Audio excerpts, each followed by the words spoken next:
Richmond Sports Talk by Richmond sports fans. This is Fitz the Bill with Jack Fitzpatrick. All live from the capital of the Commonwealth, where sharp analysis, your cause, and Richmond always come first. If it's making headlines locally or nationally, we're breaking it down. Now, I'll take my talents to South Beach. Live from the capital of the Commonwealth, Fitz the Bill with your host, Jack Fitzpatrick. A timeout left for Dallas. After the sack, it's Prescott. Launching, going deep. Pickens with good coverage. He's got it! They get it off. Blitz is coming. Mariota in trouble. Being ripped away. Stays alive. Throws it in the front. And picked off. Guess who? Deron Bland. One man to beat. Pick six. Here's Brissett on fourth down. He throws through the end zone. It's batted down. Caught out of bounds by Jones. And that will be the exclamation point for the Green Bay Packers as they will take over on downs. 39-yard field goal for the win. He got it. Denver's won. A couple of sounds from around NFL Sunday, capping it off with the most historic comeback in the history of the NFL. The Broncos score 33 fourth-quarter points to overcome what was an 18-point deficit in the final 6 minutes. The teams that had led with 18 points with 6 minutes left were 1,602-0 over the last 1,602 games. The Broncos broke that streak yesterday by pulling off one of the craziest comebacks, and they cap it off with the Will Lutz field goal. We'll talk about that game and so much more around the NFL, but we want to start where you heard the first couple of highlights. It was the Deron Bland pick six. It was George Pickens having himself a day yesterday for the Dallas Cowboys. And yesterday afternoon into the early evening, I think things went from bad to really bad quite quickly for the Commanders. Washington went down to the Big D and got handed a big fat L. I mean, the Cowboys downed the Commanders 44-22. The Cowboys offense stayed in rhythm. I mean, this is now one of the top offenses in the entire league throughout this season. Dak Prescott tacked on 3 more passing touchdowns. He made it look a lot easier than it should have looked. Prescott now, over the last 4 games, he has 13 touchdowns and no picks. The same can't be said about Marcus Mariota, who you just heard threw a back-breaking pick six to Deron Bland in the third quarter. This game looked like a team where one was a team getting healthy and one that seems to be racking up injuries in their sleep. Yesterday, Jaden Daniels left the game with a hamstring injury. He'll undergo further testings to gauge the severity of the hamstring injury. But the Cowboys, they got back CeeDee Lamb. He missed the last couple of weeks with a high ankle sprain. And what does CeeDee Lamb do against this Washington Commanders secondary? He erupts for 110 yards and a touchdown. And, oh, by the way, George Pickens had 2 circus-like catches, and he racked up 82 yards himself. On the Commanders side, they had to bring up Robbie Chosen. You may know him as Robbie Anderson or Chosen Anderson. After a couple of name changes throughout his NFL career, he's now landed on Robbie Chosen, and he landed on the Commanders practice squad.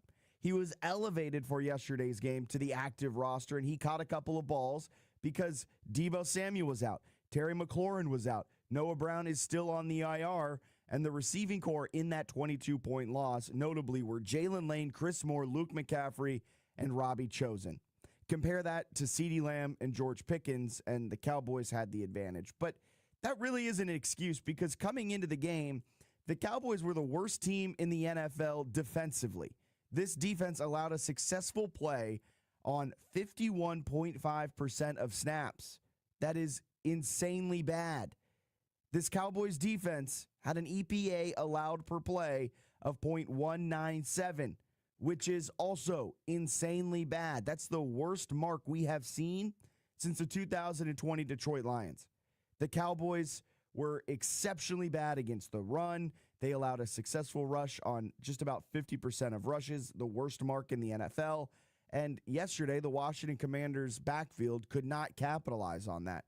The running backs had 18 carries for 67 yards and 1 touchdown. As a team, the Commanders had 28 carries for 136 yards. And when the offense struggles the way it did yesterday, and I mean, the defense just isn't good enough to overcome the offensive struggles. The defense can't hold up their end of the bargain. The Cowboys shredded them on the ground, shredded them through the air. Javonte Williams hung 100-plus rush yards up on the Commanders' defense, following DeAndre Swift doing that last Monday night. Dak tossed those 3 touchdowns, had 264 yards through the air. This Commanders' defense nearing DEFCON 5, nearing the panic button, because the defense just looked completely out of sorts and got down early, 17 points allowed in the first quarter, and then from there, Dallas just was coasting. I mean, just a very bad performance, and you got to worry now with Jaden Daniels. He had the MCL that sidelined him for 2 games. Now he has a hamstring. We don't know the severity. We'll know that later today. And things have gone from bad to really, really bad in Washington Commanders land. I mean, it's rough for Washington. This defense, Allen, I've got real questions on. I've got real questions on what Joe Witt Jr. is doing as the defensive coordinator, why they aren't able to stop a nosebleed right now. I mean, over the last couple of weeks, they have looked, through the first 5 weeks of the season, they weren't a bad rush defense. Through the first 5 weeks of the season, they were an above-average team at stopping the run. Now, over the last 2 weeks, they're one of the worst teams in the NFL at stopping the run. The Bears exploited something. The Dallas Cowboys kept with it, and there are some serious, serious issues on the defensive side of the ball. Yeah, it's Monday. We can be honest. We can be honest on a Monday. Please be honest. It's all bad. They stink. It starts up top. It starts with Joe Witt Jr. Literally up top in the booth. Not asking him to be fired, but if you're a Commanders fan, I text Jordan about it yesterday. This is like the 3rd or 4th week in a row I am seeing Quan Martin and Marshawn Lattimore run into each other. Like they have no chemistry whatsoever in that secondary. They're not communicating. Yesterday seemed to be a more simplified defense. I didn't see a whole lot of late movement and a lot of talking. Bobby wasn't adjusting people up until the adjusting, snap. but the personnel matchups could be different. I don't know how many times you got to see Marshawn Lattimore get beat man to man and try to make some kind of a switch. They got some production out of some guys up front that I don't think they were expecting, but it just does not seem like this team will ever play a complete game. No. And the defense has been the most inconsistent unit of all the units, and they have to be better. They have to. You can't overcome these offensive injuries without a good defensive performance. And it makes no sense, too, that on the offensive side, they lacked the consistency, and they looked bad running the football. Like, Bill Krosky-Merritt averaged 2.5 yards per carry. That's unacceptable. Like, he had the lion's share of your carries, 13 carries for 33 yards. His longest run was 9 yards. That's not good. And this is a Dallas Cowboys rushing defense that came into the game quite literally the worst at stopping the run in the National Football League, and you just could not run the ball against them. Well, it makes sense to a degree if you're running against loaded boxes. And I have to double check. And again, I'm not trying to be a nerd, but I do like watching all 22s for that because I couldn't tell during the broadcast. Even when the Cowboys were running stacked boxes against every other team on their schedule this season, you know what teams were doing against them? Effectively moving the football. It didn't matter if they had 7 guys in the box or 11 guys in the box. Teams were running it effectively against them. You got some extra juice against your air quote rival. Yeah, you do. But I mean, you've got to be real worried if you're the Commanders' rush attack that you haven't been able to consistently stack good on good on good, and now all of a sudden against the worst rushing defense, you could not run the football. And adding insult to injury, quite literally, is Jaden Daniels now going out. And he wasn't really particularly having a good game. He was 12 of 22, 156, a touchdown. But, he didn't look all that dynamic. He looked like the Dallas Cowboys defense was giving him fits. Maybe it's just taken until week 6, week 7 for Matt Eberflus and the Cowboys defense to round into form. But, I mean, this is a very bad loss for Washington, especially considering last week was also a very bad loss. These are 2 games you should win if you are a team that thinks you are an NFC caliber, NFC champion caliber type of team. You've lost them both, and I'm throwing in the towel on Washington. I think this is a team that is in danger of missing the playoffs as it stands now. Yeah, I mean, if they keep playing 500 ball, they're going to miss the playoffs because that's what we're getting, 500 ball. Like, they're good 1 week, bad 1 week, good 1 week, bad 1 week. This is the first time they've been bad consecutive weeks. Yeah. Maybe they'll be good consecutive weeks after this. But then you look, and they got the Chiefs next. Then they got the Seahawks. Never mind then. Then you got the Lions. Then you got the Dolphins. And you have Dolphins in Madrid, Spain. Then you have a bye week. But you look at what's upcoming. They are in real danger of losing their next 3 games, making this a 5-game losing streak. And just like that, you can go from 3-3 to 3-7 in an instant. So, I think some of the offensive issues kind of, it's going to sound crazy to say this, but I don't think they practice that deep with some of these guys, like Moore, McCaffrey, and Lane. No. The Why chemistry would you when you have Devo and Terry? I get it, but the chemistry is really, really off. The timing's really, really off. Like, Jaden Daniels was throwing passes. Heck, he was off to Zach Ertz yesterday, which was even more strange. But I just find it hard to believe sometimes that we're talking about the NFL, professional athletes. Everything's about preparation, you know, and to be woefully unprepared consecutive weeks is a black eye on the coaching staff. And I love Dan Quinn. I love the energy that they bring, but these guys have not been ready 2 weeks in a row. And this is Dallas. Like, this isn't a game you would it's a division game. You can't overlook that. And you just came off a loss on Monday night, and you're in the locker room. Everybody's like, I can't wait to get back at it. It looked like you wanted to wait to get back at it. Like, it was disappointing all around. And I mean, slow starts. They've been outscored 23-8 over the last 2 games always in the behind. first quarters. Like, they just find themselves behind the 8 ball. It then puts Jaden Daniels in a terrible situation. And they haven't been able to overcome it. And I think there are real concerns. And I'm out on Washington at this point. Like, I might jump back on, but what they have shown me these last 2 weeks and what's upcoming, I'm very excited to have Lake Lewis Jr. in studio tomorrow to chat about this more, because maybe he can rationalize it. Maybe he can kind of give me the insights that are needed. But as it stands now, like, this defense has some true issues. Ever since that Chargers game, they have looked bad. They have looked like one of the worst units in the NFL. And yesterday, that is a black eye type of loss, a 22-point loss to your rivals, 44-22. That's just bad. And the Dallas defense looked good against you. Let's update you with some other things that may have happened around the wide world of sports over the weekend.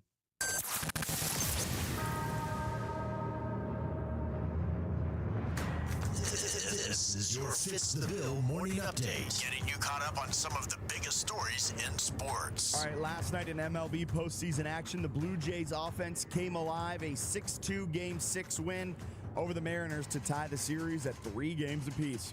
Rookie pitcher Trey Yesavage went 5 2/3, allowed 2 earned, struck out 7, and was masterful on multiple occasions, getting out of bases-loaded jams with no damage done.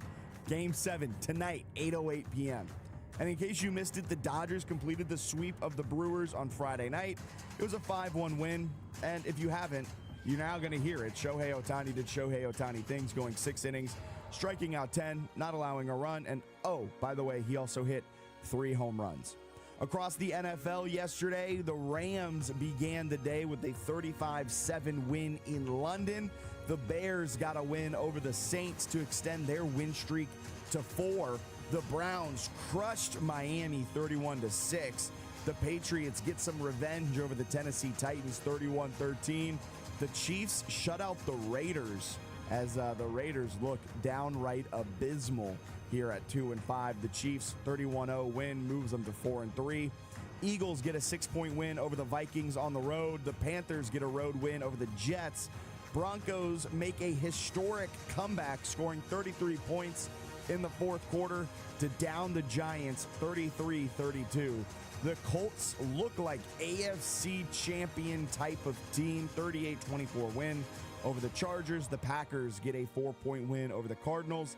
And the 49ers last night on Sunday Night Football got a 10-point win over the Atlanta Falcons. Tonight, it's a Monday night doubleheader. Bucs-Lions get us started. Texans-Seahawks finish the night, 10 p.m. kick. for Texans Seahawks.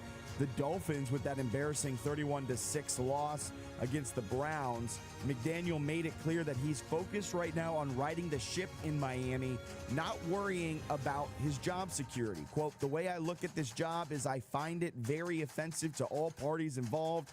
If I'm thinking about having the job, I need to be doing my job." Someone who doesn't have to worry about job security anymore is Billy Napier.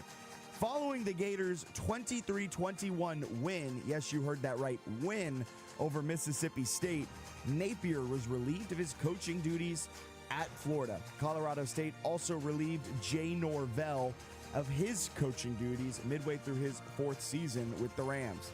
And with the tumultuous Saturday that we had, a number of ranked teams fell and there was a shakeup in the AP Top 25.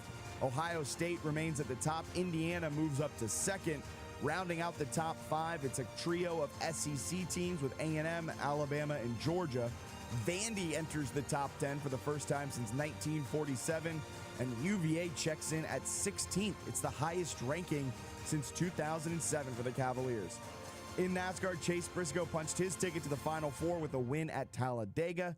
The Cup Series moves to Martinsville this week for the final race in the round of 8. And in college basketball news, it's secret scrimmage and exhibition season.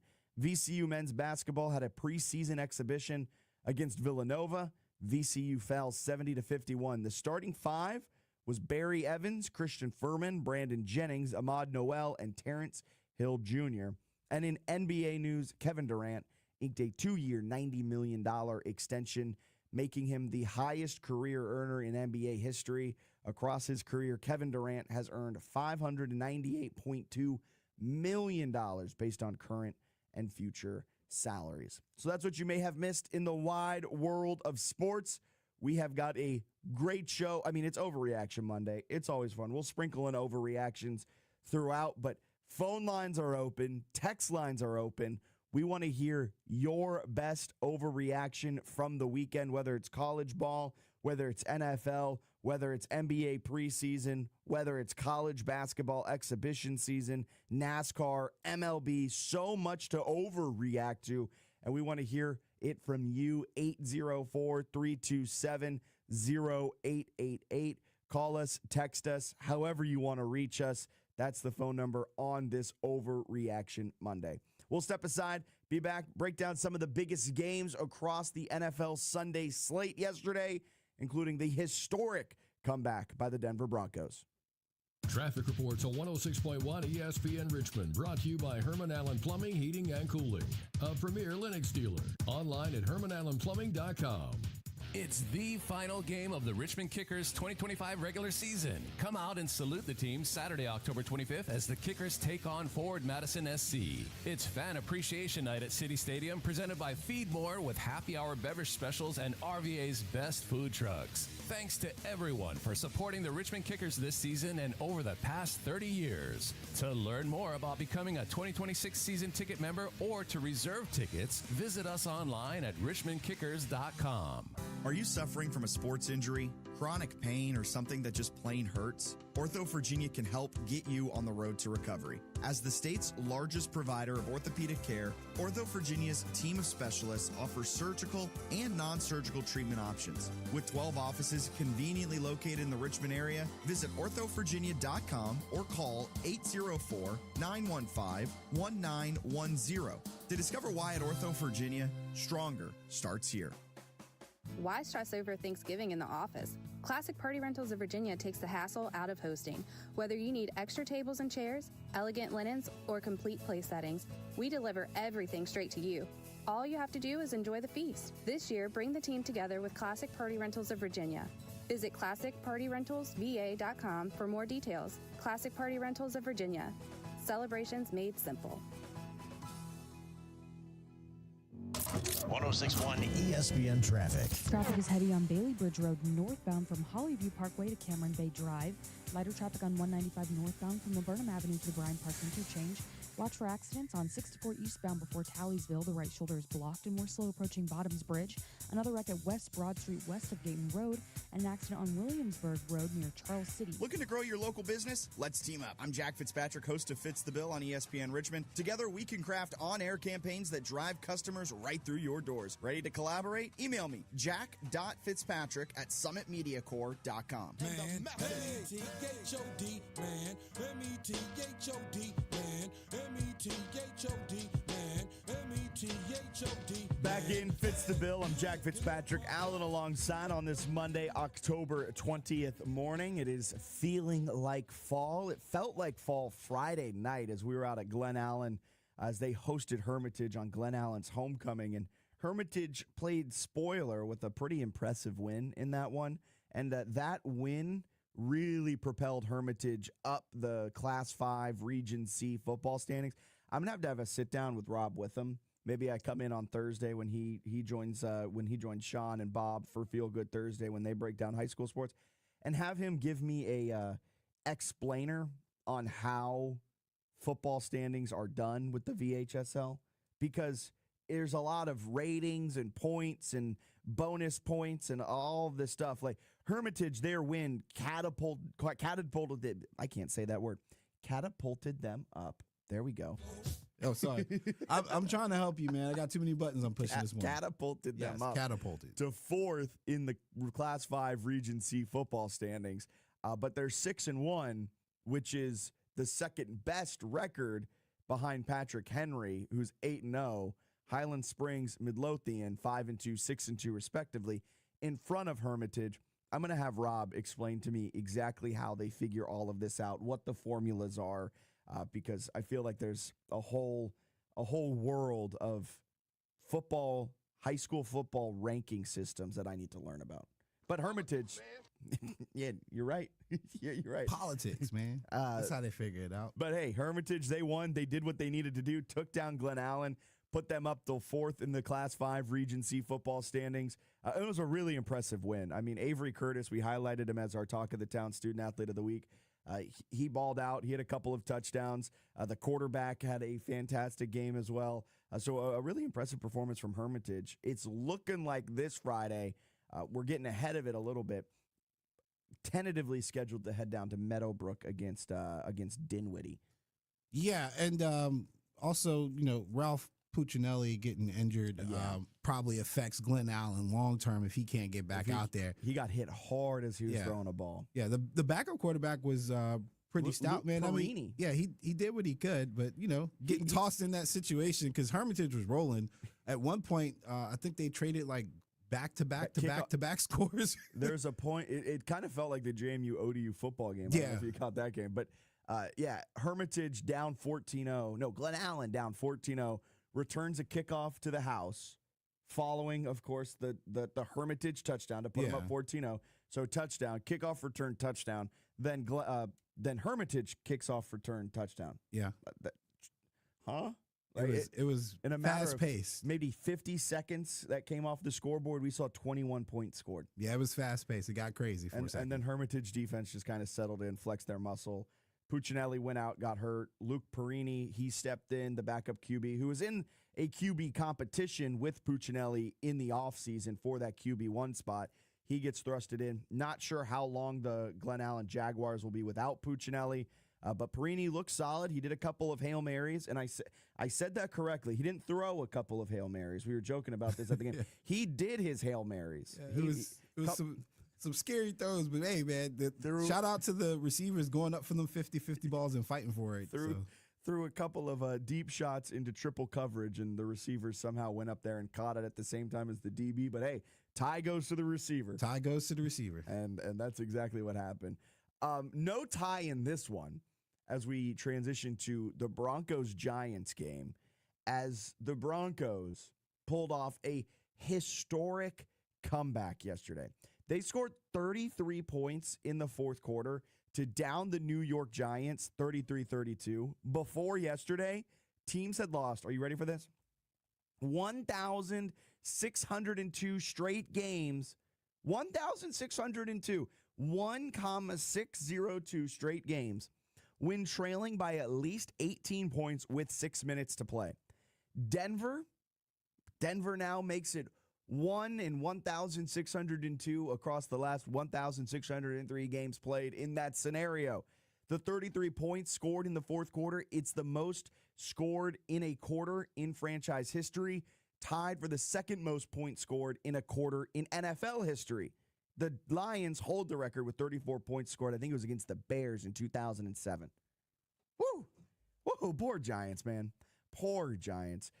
I had an overreaction written out, and I was ready for it because through the first 45 minutes of this game, the Broncos offense had done nothing. They threw up some goose eggs, and the Giants held a pretty commanding lead going into the fourth, and I put down as one of my overreactions. I'll be transparent here. I said the Broncos offense stinks.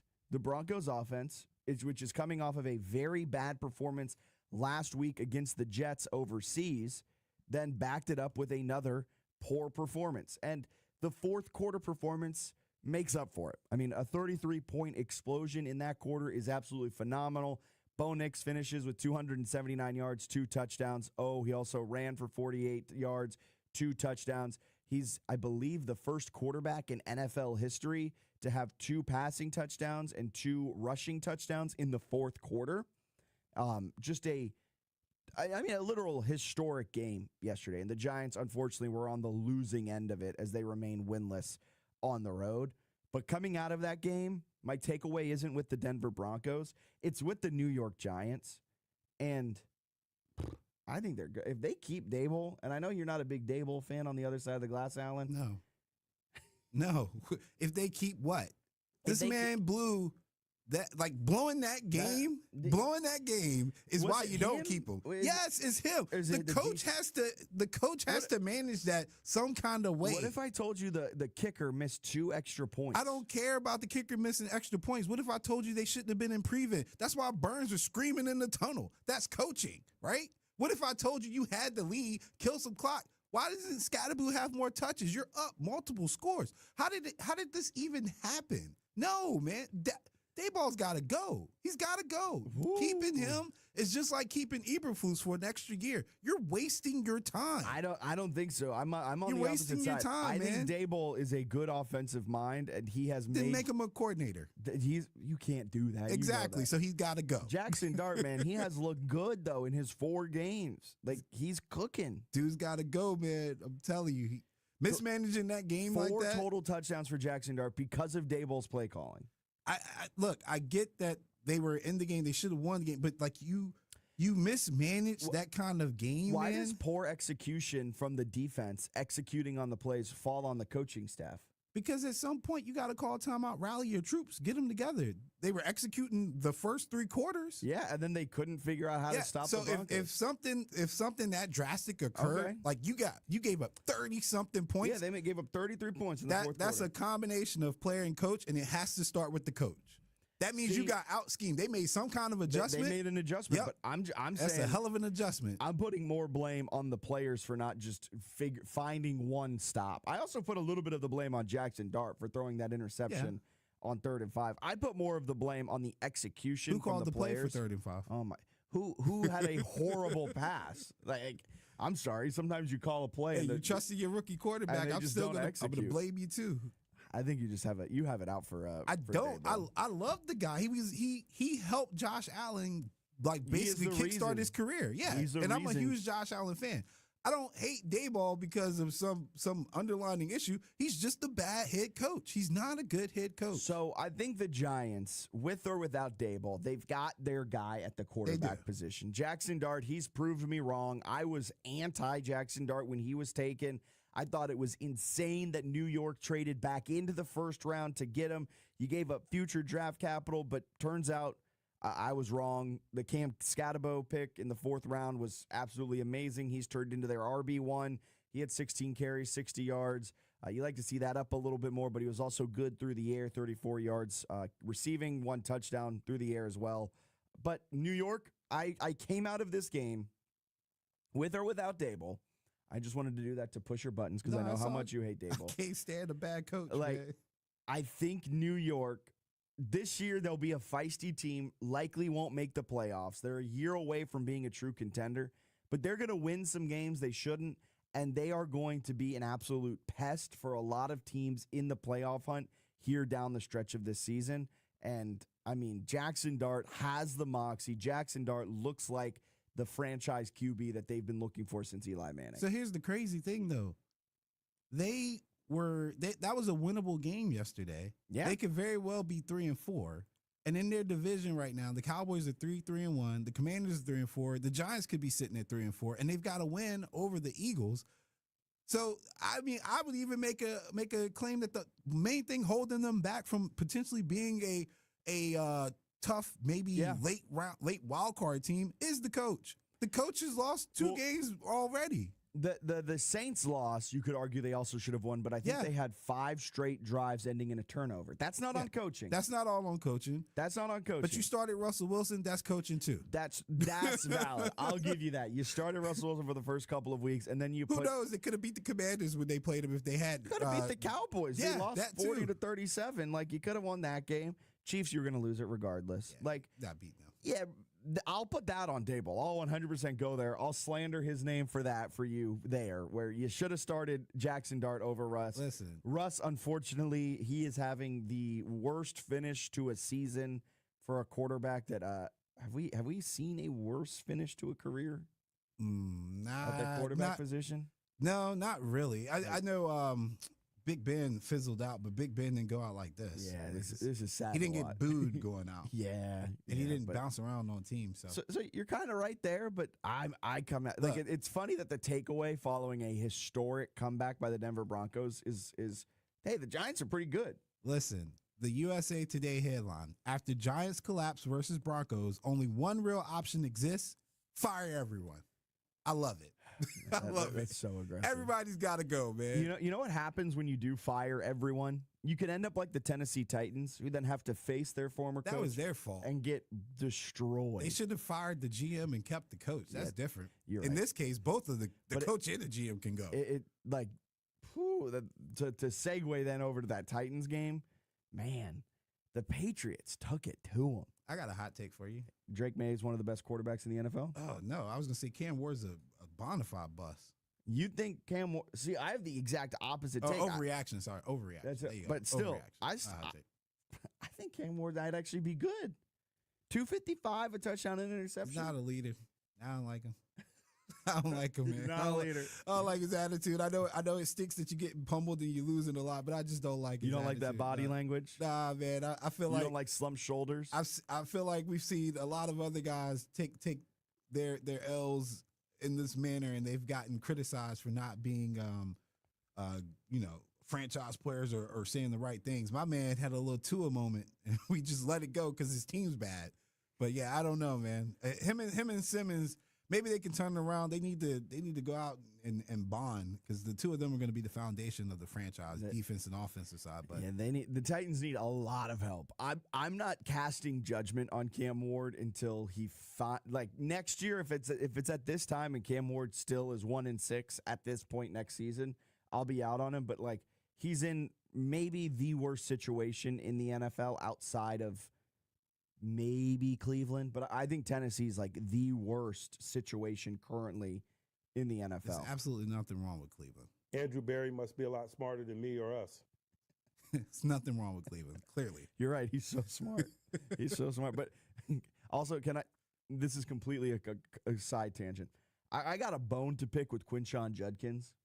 What did he do? With a last name like Judkins, you're not allowed to wear the number 10. Your last name's Judkins. That's such an aggressive name. Judkins. That's a 42. I mean, he runs like that, too. And that's a 42. That's a 38. That's not 10. I saw him out. Same with Isaiah Pacheco. Isaiah Pacheco runs like he's mad at the ground. That's not number 10, especially because number 10 last worn by the Chiefs was Tyreek Hill. Isaiah Pacheco needs to be like a 47.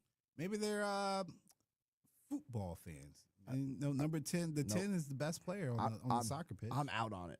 I saw Quinshon Judkins went for one of his long runs, one of his touchdown runs yesterday, and I was like, that's Quinshon Judkins? Like, I'll be honest, I haven't watched a lot of Cleveland Browns football this year. There hasn't really been much of a reason. I'll be honest, I don't think the Browns get to pick their numbers. I wouldn't put it past them. They're just like, this is what we have available. Pretty It's just much. the cheapest franchise.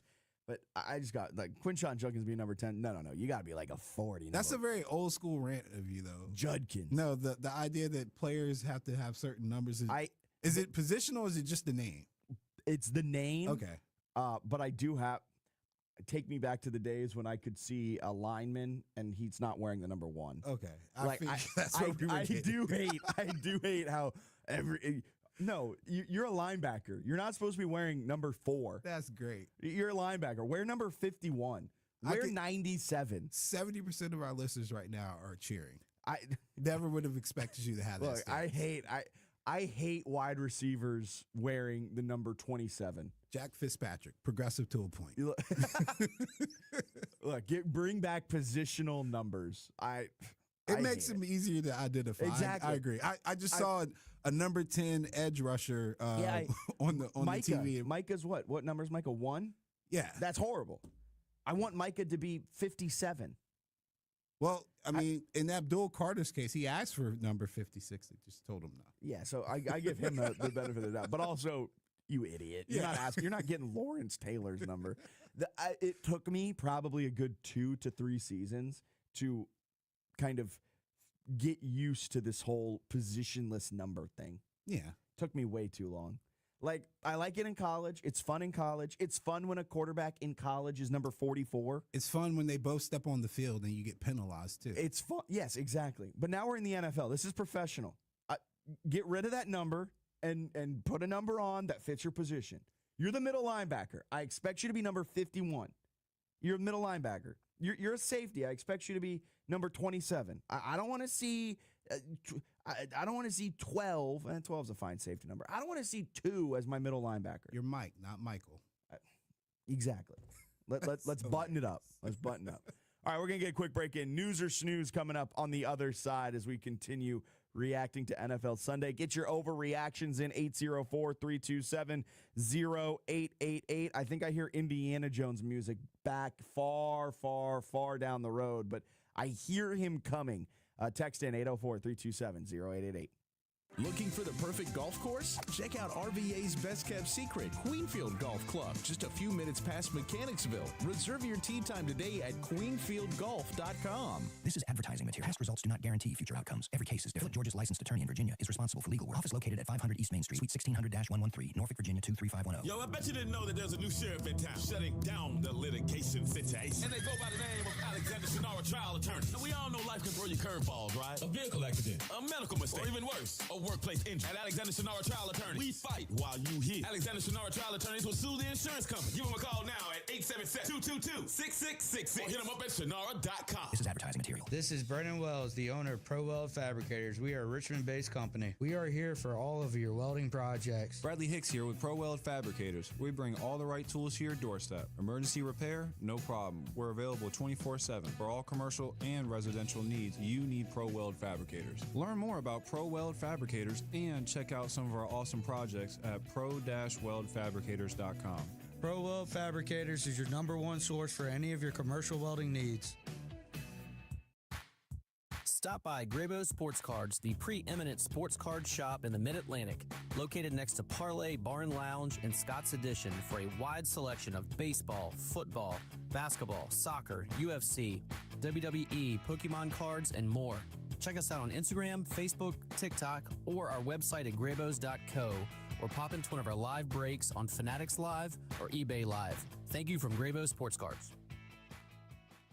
Get the latest update on Henrico County sports tournaments, happenings, and future events on ESPN Richmond's newest segment, the Henrico Huddle. Join Henrico Sports and Entertainment Authority Executive Director Dennis Bickmeyer as he joins Bob Black on the Sports Huddle. For more information on Henrico Sports and Event Center calendar, visit online at henricosea.com or tune in to the last Wednesday of each month for the Henrico Huddle on 106.1 ESPN Richmond. Your trash is treasure at CNC Colored Recycling. From copper wire to radiator ends, cans to lead batteries, CNC Colored Recycling will pay cash or check for your unwanted scrap metal. No load is too large or too small. Don't dump it, recycle it, and get paid at CNC Colored Recycling, just south of Maple Street on Route 1 in Ashland. Free local container service is available too. CNC Colored Recycling, open every weekday and a half day on Saturday. Check the latest cash scrap prices online right now at cccullet.com. That's CCCULLET. Evan, Canty, and Michelle are unsportsmanlike. Clown shoes, man. And I try to be objective when talking about Shedeur Sanders when it comes to why this young man is not playing. But sometimes this young man does things that are hard to defend, and quite frankly, they're unprofessional. Unsportsmanlike. Weekday mornings starting at 6 Eastern on ESPN Radio and on ESPN2. Weather reports on 106.1 ESPN Richmond, brought to you by Herman Allen Plumbing, Heating, and Cooling, a premier Lennox dealer. Online at hermanallenplumbing.com. 106.1 ESPN weather. Traffic is heavy on Bailey Bridge Road northbound from Hollyview Parkway to Cameron Bay Drive. Lighter traffic on Ashland Road southbound from Lanier Road to 64. We're still on Carey Street Road westbound from Hillcrest Avenue to 3 Chopped Road. Light traffic on 195 northbound from Laburnum Avenue to the Bryant Park Interchange. And watch for accidents on Poplar Spring Road Memorial Drive and another on Westwood Avenue near Dabney Road. Whether it's the football field, the basketball court, or the diamond, and everything in between, we'll be talking JMU Athletics on Talkin' Dukes Wednesdays, 6 o'clock here on 106.1 ESPN. Yeah. This the real one, baby. I'm telling you. Commanders playoff hopes all falling down as we speak. We got a text in. HTTC, as we all know, that stands for Hail to the Cowboys. What's our commander excuse this week, guys? Dallas has had just as many injuries. You still have the Commanders finishing over Dallas now. I love listening to you guys. Have a great Monday.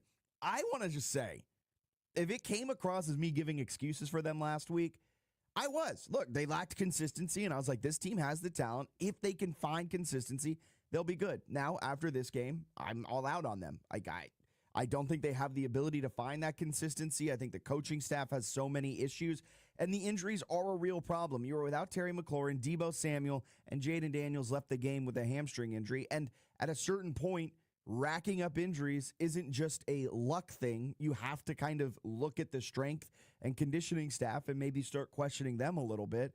And saying Dallas had just as many injuries, yeah, but they also brought back CeeDee Lamb, and defensive injuries don't matter for Dallas because their defense is already one of the worst in the NFL. I no longer have the Commanders finishing over Dallas now. Like, I no longer have that. I did. I had them in the NFC Championship. I don't even know if they're making the playoffs. I don't think they're making the playoffs anymore. Yeah, I'm kind of a nut, man. I'm standing where I was at the beginning of the season. I mean, if it's the one I got, if it's the one I got wrong, it's the one I got wrong. Yeah, I mean, I have to stand by it because that was my preseason prediction. Yeah. I'm just chalking it up now that I got it wrong. I'm accepting that now. The only ship I'm abandoning is Florida State football. Hey, we'll get to that in hour number 2. Yeah, we'll talk college football in hour number 2. I will also say I literally said Dak Prescott in 2023 should have been MVP. I mean, we defended Dak Prescott so much, we caught flack from even our own coworkers. So yeah, but I've been a Dak Prescott believer for quite some time. I have no issues with Dak until the playoffs. A lot of Eagles fans don't like me for my Dak takes, but Dak is a better quarterback than Jalen Hurts, even when you account for what Jalen Hurts did this season. All right, let's react to some big headlines around the world of sports. I was about to make that snooze-worthy, that take just now. Threw me off. I'm sorry. I apologize. Here we go. All right. Here we go. You want hotter? News. Extra, read all about it. Or snooze. I had to pick on you on that one, though. I'll go hot. I'll bring the hot takes. No, that's for Friday, right? That is for Friday. Up first, and I will say I also have a take on this first topic. Usually I let it ride, but I got a take on this topic. Jaden Daniels exit Commanders loss, MRI on hamstring next. Newsworthy. Extra, read all about it. What's your take on this? My take on this is, and I don't always do this, but I happen to be on X. And Mama Daniels had tweeted don't put y'all are manifesting this. And I agree with her. Listen, Commander fans, every single time your quarterback gets nicked up, You can't be like, oh, it's RG3 all over again. Listen, he's a big part of your offense. Every time he drops back, there's a risk of injury. Every time he runs, there's probably double the risk of injury. At some point, he's going to get injured. Everybody does. The Patriots lost Tom Brady for a full season. It was a brutal injury. Everybody has been injured. Aaron Rodgers, Drew Brees, they almost wrote him off because of his shoulder. Yeah. Nobody's immune to it. So stop panicking every single time he goes down. Like, that's the end of his career. He went to the blue tent. Up, he's limping. Like, come on, man. And if that's the case, then stop using him so much as the main focus of your offense to move the ball down the field. Yeah. If you think he has durability issues, stop designing runs for him. He's still getting runs designed for him with the knee brace on. Yeah. At a certain point, this also falls on Cliff for putting him in dangerous situations. What his mom tweeted was, I wish you would stop manifesting RG3 on my son. Words are powerful, and that's all that's talked about. RG3 then responded, and I think he completely took the tweet the wrong way. He probably did because he's an idiot. He's a weird guy. He's a weird guy. Someone tweeted the Drewski meme of like, me?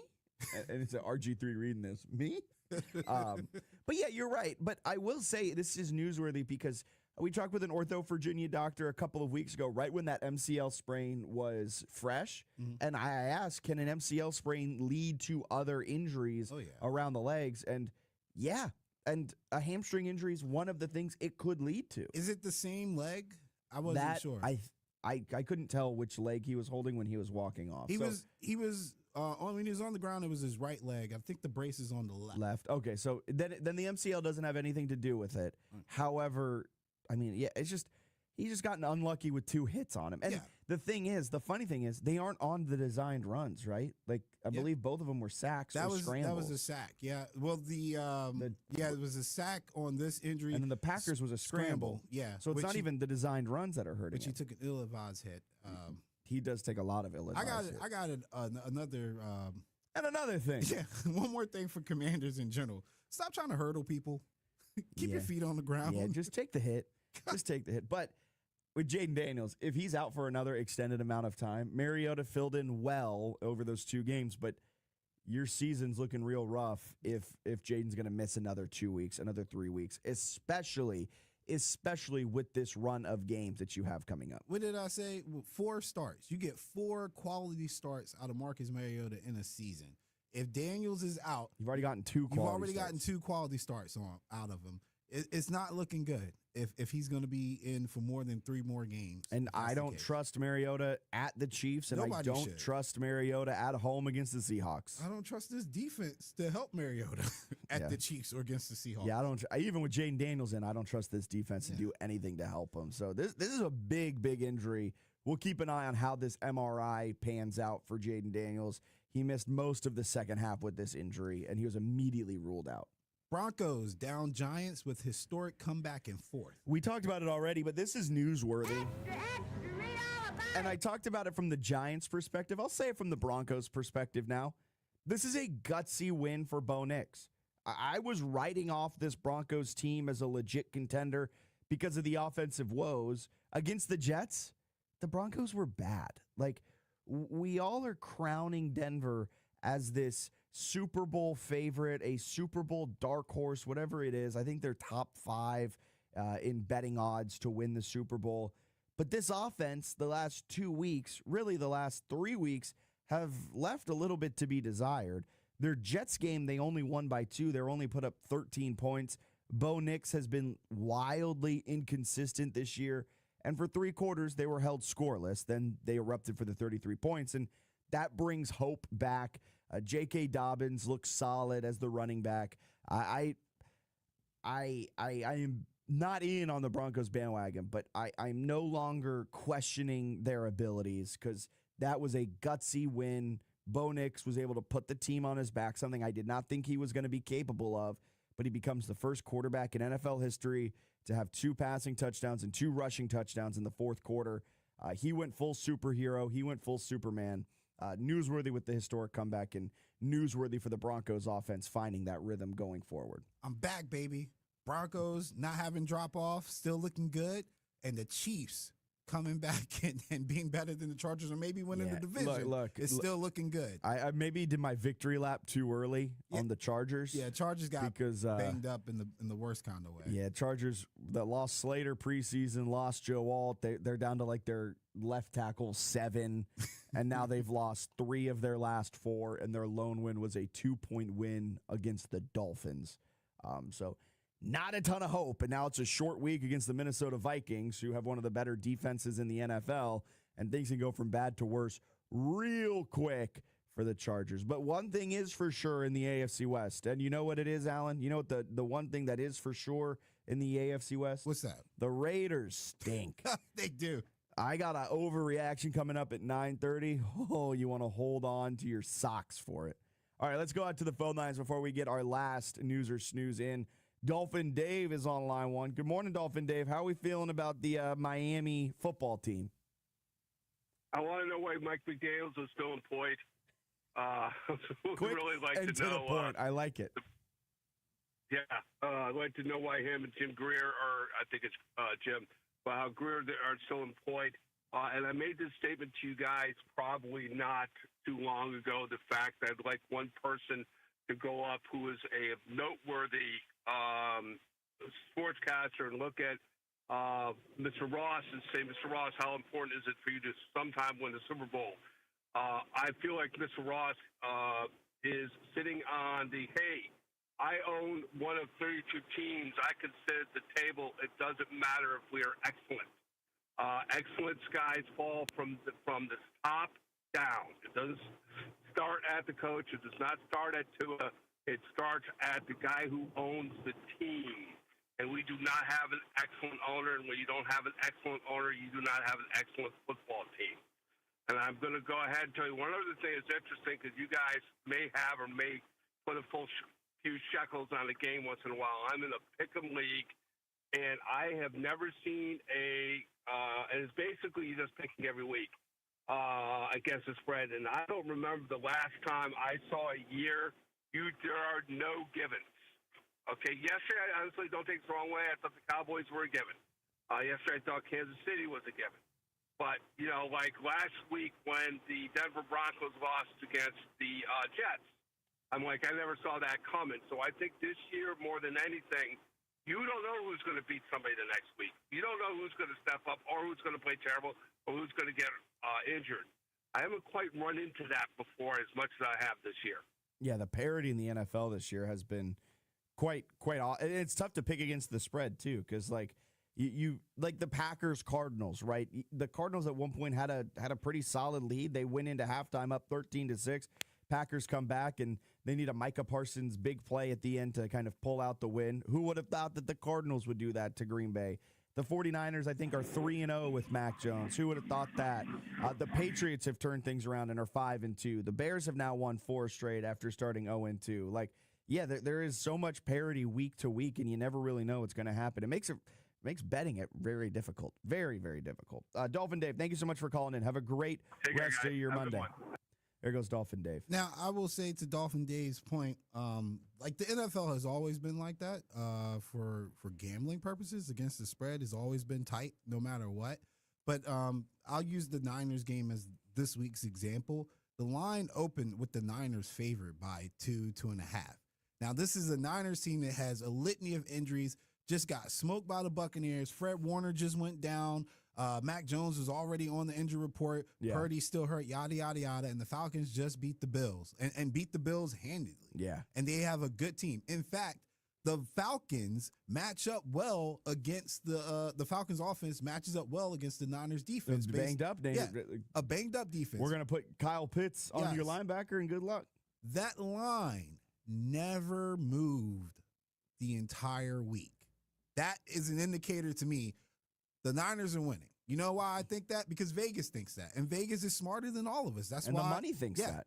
And the money thinks that. Yeah. And the people who bet the big bucks are putting it behind the Niners. So there are times where you can see these indicators. And I used to talk about that on the backdoor cover. But that would have been a game I would have flagged as a trap game, right? Like you just know the Falcons are better than the Niners. Like we all know that. Regardless of the record, Niners got 25 injuries. Ain't no way they win it. Same way when they played the Rams. They got 30 injuries. division game, short week. No way they're going into St. Louis. God, keep doing that. Los Angeles and winning. You call it, you flag it. I call them fishy lines. Yeah. Like it's fishy. If it smells fishy, you're gonna bet with the fish. Like you're gonna bet on the 49ers, and just because, it goes against conventional wisdom. Yeah. And at that point, when it goes against conventional wisdom, typically something is known or there's some sort of trend that favors a team or another. And we've seen that a lot, where like the games have gone against conventional wisdom. Like the Jets are horrible, and yet the Panthers only win 13-6. And the Panthers have a pretty solid offense, but they didn't this game, and that makes no sense. The Giants are up big over the Broncos. That really doesn't make sense. The Colts have defied conventional wisdom this entire season, and they continue to win. The Vikings make it close late. There's just a lot happening this year that kind of defies conventional wisdom each and every week. Oh, yeah. What's the last news or snooze? The last news or snooze, Yesevich dominates M's as Jays force Game 7. This is newsworthy too. It has to be. Man, the rookie. There was a point in the game. I forget which innings it was. Maybe 4th and 5th, 5th and 6th. The Mariners loaded the bases with one out twice, and then you know what they did in both of those innings? Grounded into an inning-ending double play. And then you know what they did the next inning? 3 straight innings ended with a double play. The first one, Yesevich made a fantastic play. It was a 4-6-1 double play. So the second baseman fields it, throws it to the shortstop covering second, who throws it over to first with the pitcher covering. It just so frustrating. It was such a frustrating middle part of that game. And then what happened? The Blue Jays take advantage of those missed opportunities. A couple of home runs. Vladdy has a solo shot, and they end up winning 6-2. And the defense was massive for the rookie, who also pitched a darn good game through 5 2/3. Like, he did what he needed to do to force a Game 7. Yeah, so this is why market size matters. Shohei Ohtani's batting .220. He's got 5 home runs. His OPS is .967. And he just absolutely obliterated the Brewers in an elimination game, and everybody's talking about him. Vlad Guerrero is batting .462. His OPS is 1.5. Yeah, He's got 6 homers. He's been an absolute monster. Tank. He's been 2 times as good as Shohei at the plate, and nobody's talking about it because he's with the Blue Jays. I think, I'm with you. It's newsworthy, man. You got to watch out, because I think with the way he's playing, they are the biggest threat to the Dodgers. I think... Unfortunately, I think so too. And with that being said, I hope the Mariners win tonight. Like, I hope the Dodgers hope they win tonight. I mean, the Dodgers will probably make quick work of Seattle, because Seattle's bats have cooled off in a big way in this series. They were good against the Tigers. They've been solid over the last month or so of the season, but now they started to cool off again, and they have to rely heavily on their pitching, and the Blue Jays offense, you just can't keep it down for too long. Tonight, George Kirby goes against Shane Bieber. First pitch, 8:08 p.m., Game 7. The Pacific Northwest is going to be a ball of anxiety today. All right, so much more coming up next.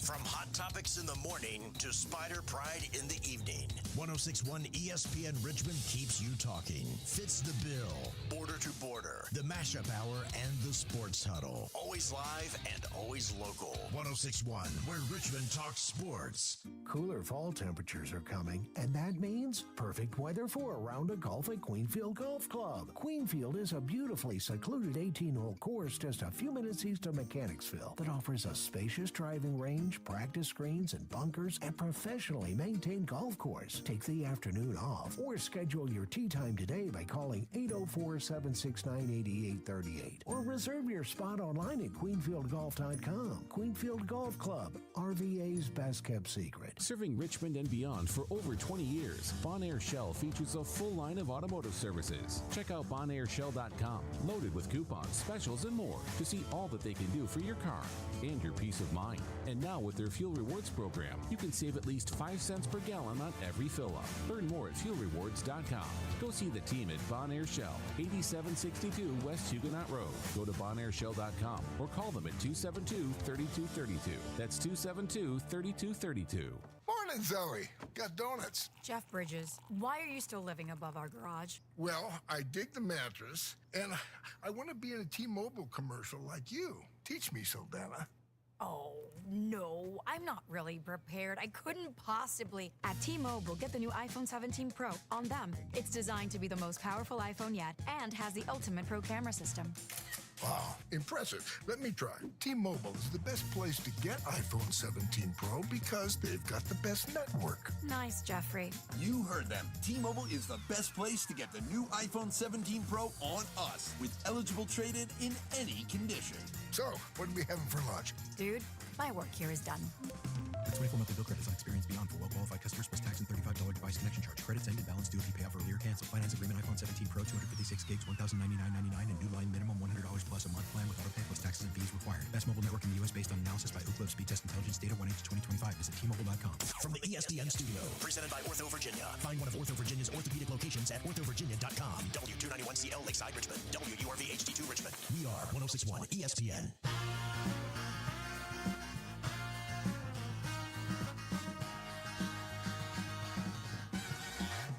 You're listening to the second hour of Fitz the Bill on 1061 ESPN.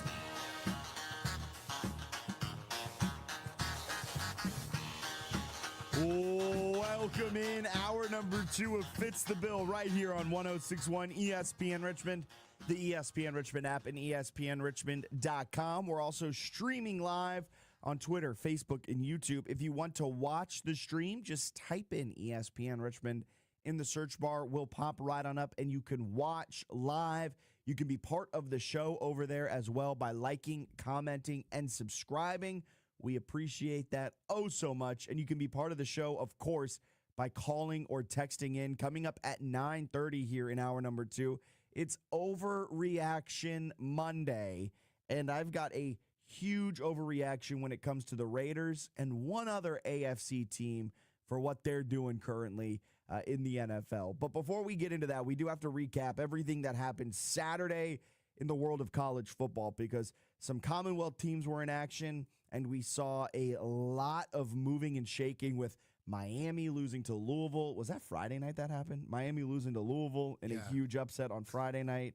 I mean, Miami, Carson Beck throws 4 interceptions. We'll get to that. I mean, there was so much that happened around the world of college football. Is Brian Kelly now on the hot seat after LSU falls? For what? Maybe.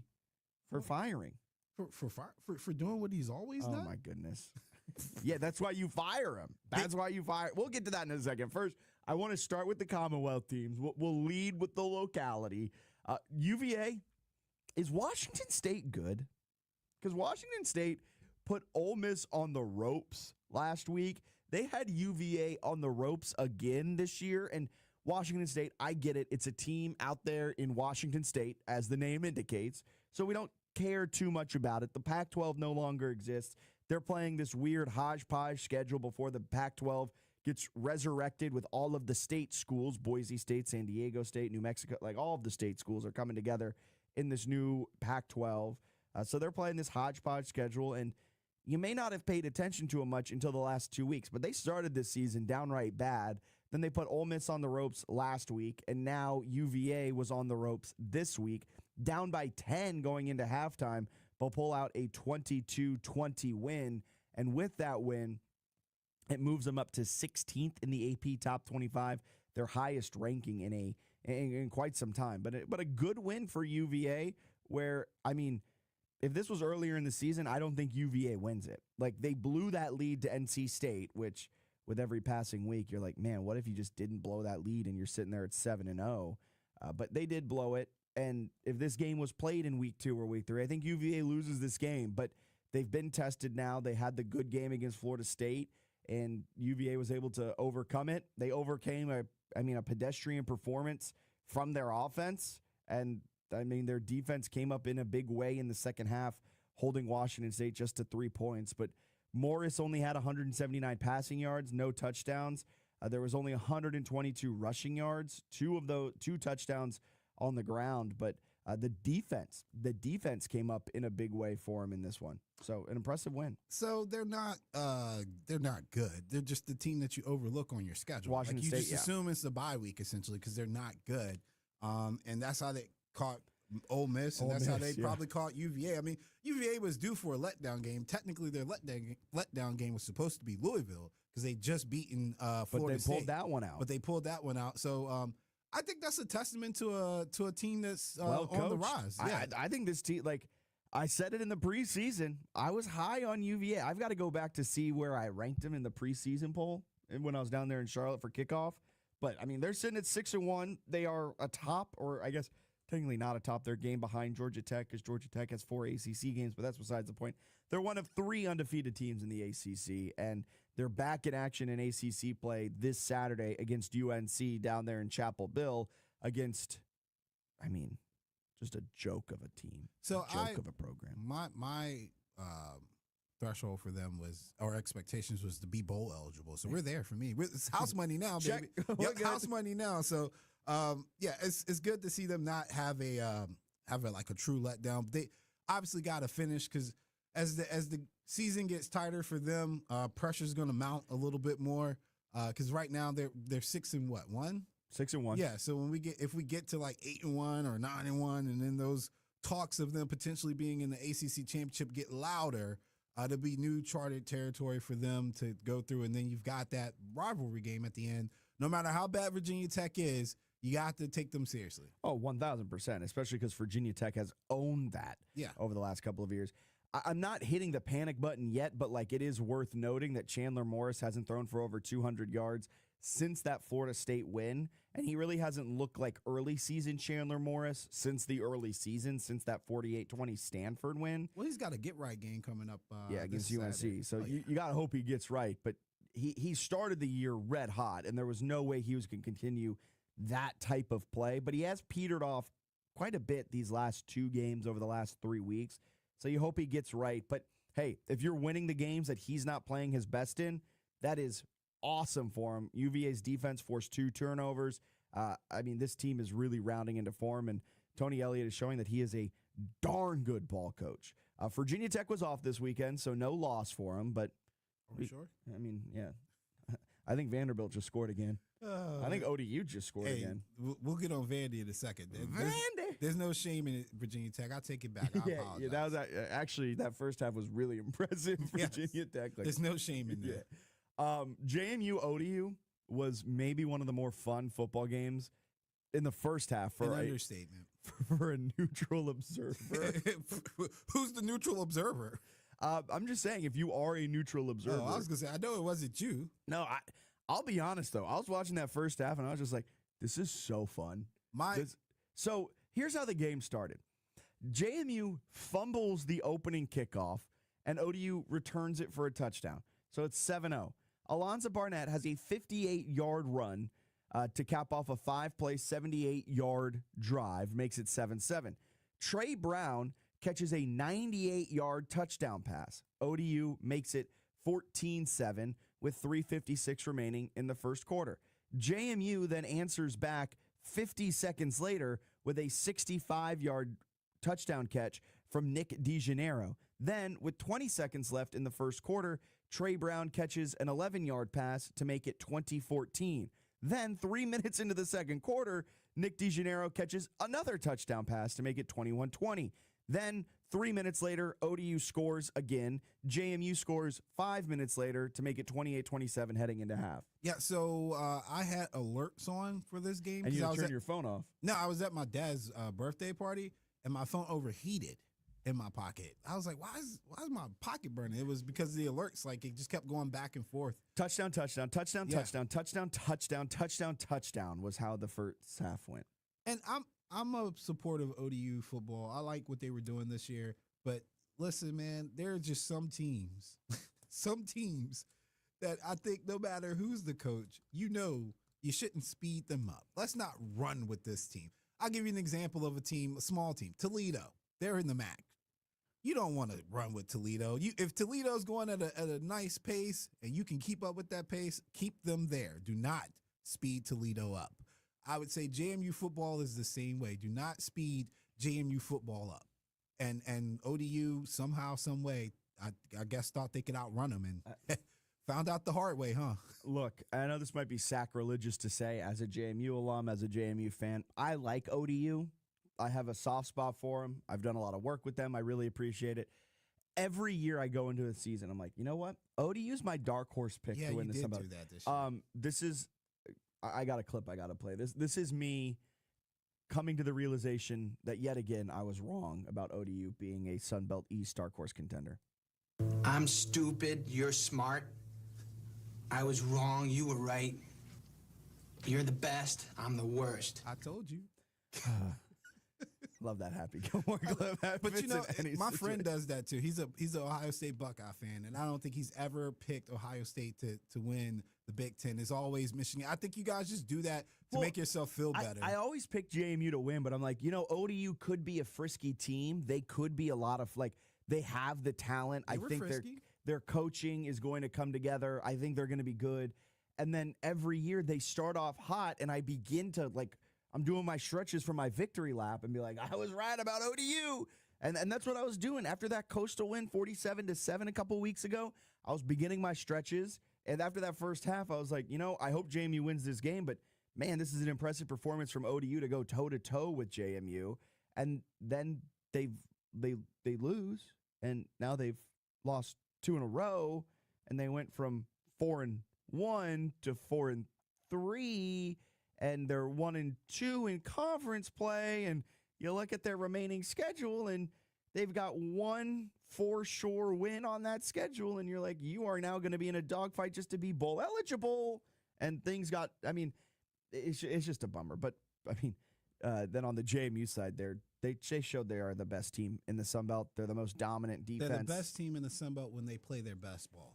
I mean, even when they don't play their best ball, I think there's a case to be made that they are the best team in the Sun Belt. Because ODU was, granted, they played their best game against ODU, but, I mean, maybe Southern Miss is better. Troy's caught fire here in Sun Belt play. I'll say they are the best team in the Sun Belt East by far, even when they aren't playing their best. I'll give you that. Like, the Sun Belt East is kind of rough. Marshall's found a little bit of a rhythm. Coastal's somehow 3-1 in conference play, but we all know that's fraudulent. But JMU's defense is so good. JMU's defense is the best defensive unit in all of Group of 6. They have not allowed a team to go over 300 yards in every single game this season. The only team in the entire country to do that. And it looked like ODU was well on their way to putting up over 500 yards in this game. 275 first half yards for the Monarchs. Only 10 yards in the second half by ODU as JMU just completely locked them down and erupted for a 63-27 win. Really impressive performance. And I got to say it, I've been an Alonzo Barnett critic. Alonzo Barnett had his best career game. He was absolutely electric.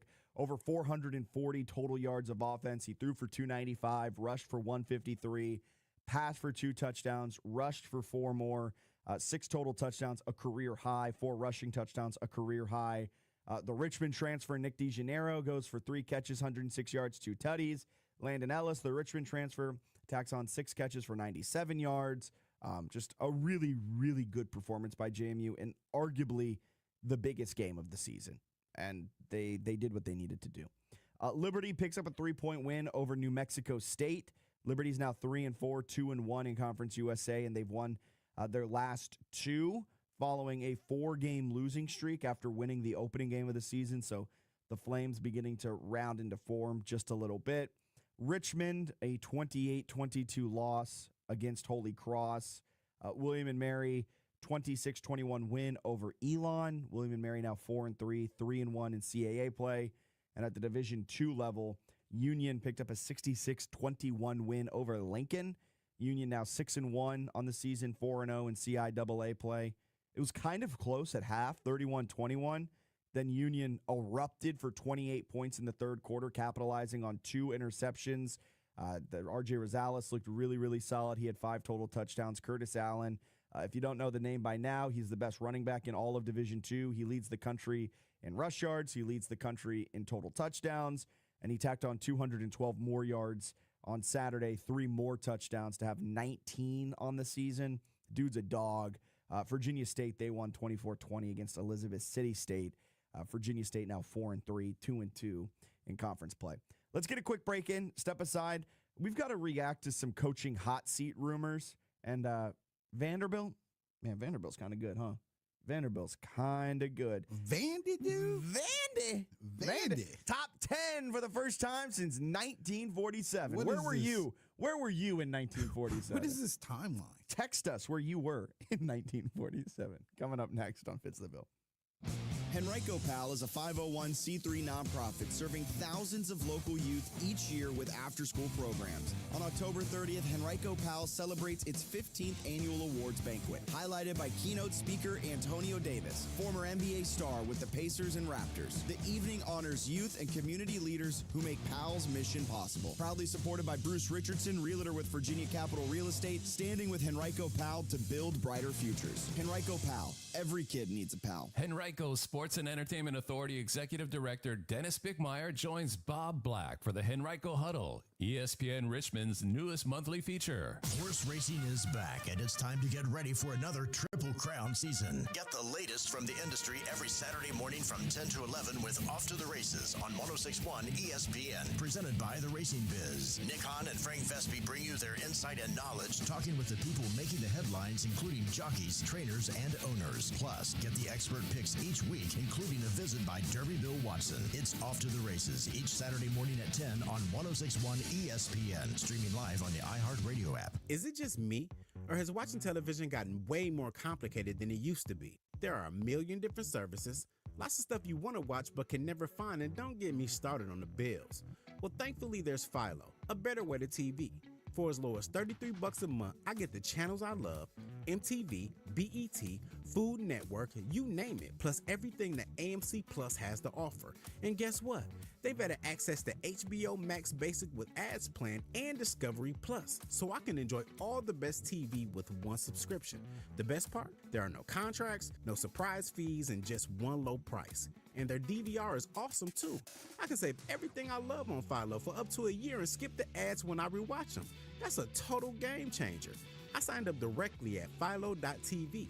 That's PHILO.tv, so I could lock in the best price around. Philo's the easiest decision I've ever made. Now the hard one is trying to decide what to binge next.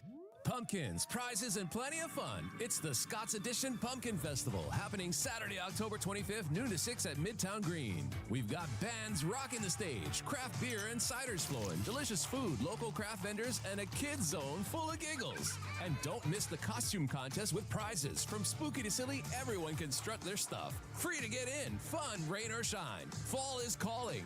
Answer it at the Scott's Edition Pumpkin Festival, October 25th. Get details at scottseditionpumpkinfestival.com. He's betting against the spread and sometimes logic. Matt Josephs, live at 3 on 106.1 ESPN Richmond, where Richmond talks sports. Welcome back in. Fitz the Bill on this Monday, October 20th morning. We're going to head out to the phone lines to start things off. Reggie is on line one. Good morning, Reggie. How we doing? Man, homecoming 2 weekends is rough. And BUU, as Gil Brandt once said, that little school down Lombardi Street, pack a punch. Over 10,000 people there for homecoming. And just look at Virginia Union's schedule. In my opinion, they'll go undefeated the rest of the week with the upcoming 3 games. And we'll have a chance at Dr. Parker and the illustrious Coach Joe Teller, Hall of Famer Coach Joe Teller, to have a 3-peat. What's your thoughts on that, Fitz, and a follow-up, if I may? I mean, you're not wrong there, Reggie. They hardly have played a home game to start this season off. They're 2-0 at home, and we are 7 games into the season. One of those games was a neutral site against Miles College to begin the year. So what does that mean? It means 2 of the final 3 are at home, and their one road game is against Bluefield State. And no disrespect to Bluefield State, but they aren't world beaters in the CIAA. I think they just snapped a 75-year streak of not winning a CIAA game like 2 weeks ago.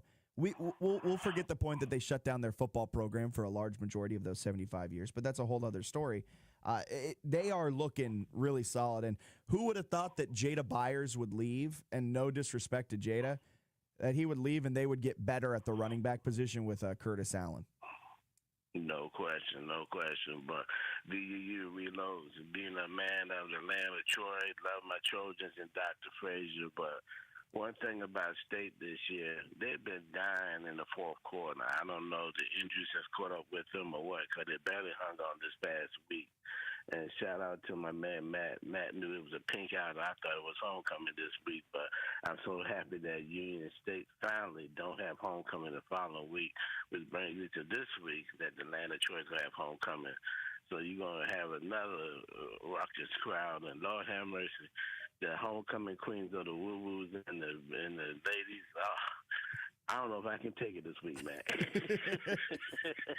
You said 10,000 was up at Union's homecoming. You think State will get more than 10,000 out? Oh, no question. I mean, if you see the layout over at Virginia State, I mean, the whole out of the field is going to be packed. They've already started taking reservations, the tents, the RVs. I mean, State homecoming can hang with any HBCU in the CIAA. Now, when it comes to the SWAC and MEAC, that's a whole different ballgame. Then again, with the MEAC, I think we can hang with the MEAC as far as the homecoming crowd. The SWAC is off the chain. Those brothers come prepared. They even have a cannon out there. It should be fun down there. Should be fun. Yeah, hopefully they can pull out a win. Bluefield, I mean, they got Bluefield State. You schedule the cupcakes on homecoming, right? Yeah, it's a Duncan Hines. Yeah, we got a Duncan Hines. No question. You know, but coming down the stretch, this Virginia Union and Virginia State game at Virginia Union called the Wilder Bowl. I know Dr. Frazier is really disappointed with this year, but just with too many crazy injuries, and I'm sorry, you know, injuries are part of the game, and Virginia Union just reloads under the illustrious Coach Joe Tellin leadership. So, I mean, if you look at the historical titles, Morgan State back in the day had 5 in a row. Hampton back in the day had 5 in a row. So Union has a little ways to go. They want to try to compete to 5. I don't see them getting 5 or 6, but Dr. Park and them possibly get 3 in a row. It's going to be crazy because Josh C. Smith and the people at Smith are going to come crazy in Durham. But one thing about being Durham, it's going to be a raucous crowd for the championship game. So Union, y'all better pack your lunch. You're going to bring a crowd down there because North Carolina's going to bring a crowd on their side. Yeah, it should be fun. It's going to be a fun finish out of the season. Appreciate you calling in, Reggie. Have a great rest of your day. You too, my friend. There goes Reggie. We're going to keep it out on the phone lines here. Keep it with Bruce on line 2. Good morning, Bruce. How are we doing on this Monday, October 20th morning? Good morning, Fitz. Good morning, Alan. Long time no hear from. Hey, guys. So we're at the prelude, and I know people are talking about commanders, cowgirls, and all that type of stuff. But we're at the prelude, guys, of the opening of the 2025-2026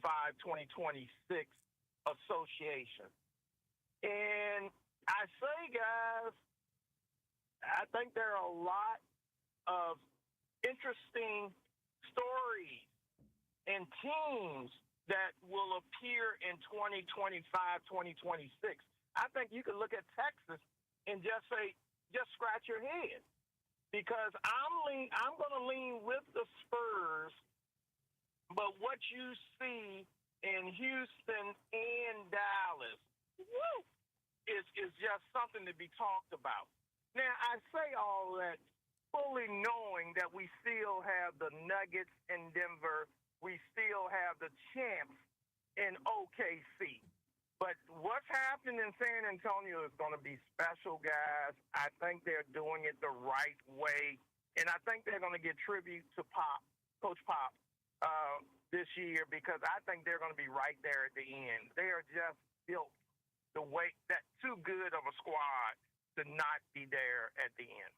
Your fingers crossed Wemby stays healthy. I mean, that's been kind of the worry about him coming into his career and kind of has flared up a couple of times, although the blood clot's not really anything he can control. But if Wemby can stay healthy, the addition of De'Aaron Fox I think it was fantastic last year, the addition of De'Aaron Fox, because it was a forward-thinking move where we can add a guard that can help us for the next couple of years around Wemby.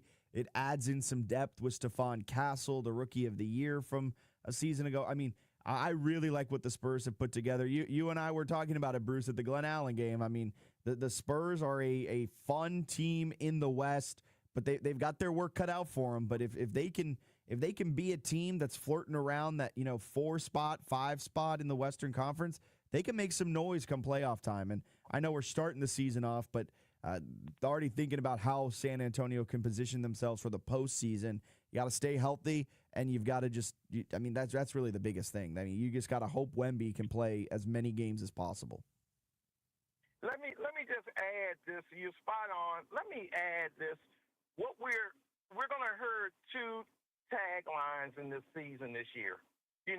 After each and every Milwaukee Bucks win or loss, the tagline is going to be, will Giannis end up in New York? Or where will Giannis go come February? That's going to be what we're going to hear this year. There's a second tagline that's not being talked a lot about, guys, but I'm telling you, it's right and exact. And that second tagline is, we're going to talk about this 2025 NBA draft in the same regards that we talked about the 1984 NBA draft, in the 1996 and the 2004 NBA draft. I'm going to tell you, there are some, you look at the 2 pickups the Spurs got. And this kid from Arizona, man, do not sleep. I'm telling you, there are a lot of quiet gems in this 2025 draft this draft is going to be special. And I think we got to watch. There are a lot of upstart teams. We talked about the Wizards, and I know people are going to laugh. The Wizards are a better team this year, guys. Yeah. And so just watch out for these young upstarts that are coming into the association. I mean, Ace Bellamy, we talked about Bellamy going to the 76ers. Bellamy them balled, and I know it's preseason, guys, so I'm not tripping on that. But I will tell you, there are a lot of good teams who became better through the draft in 2025.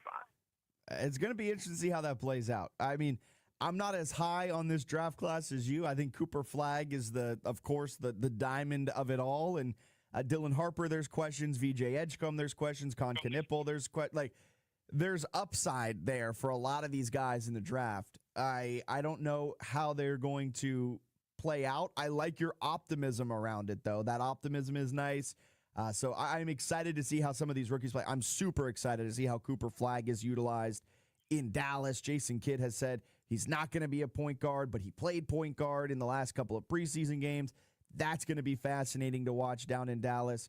And the Eastern Conference is going to be fascinating to see how it plays out, because we kind of have a lost season with the Indiana Pacers, with Halliburton missing all of this year. We're kind of going to have a lost season with the Celtics, with Tatum missing this year and them kind of blowing it up this offseason.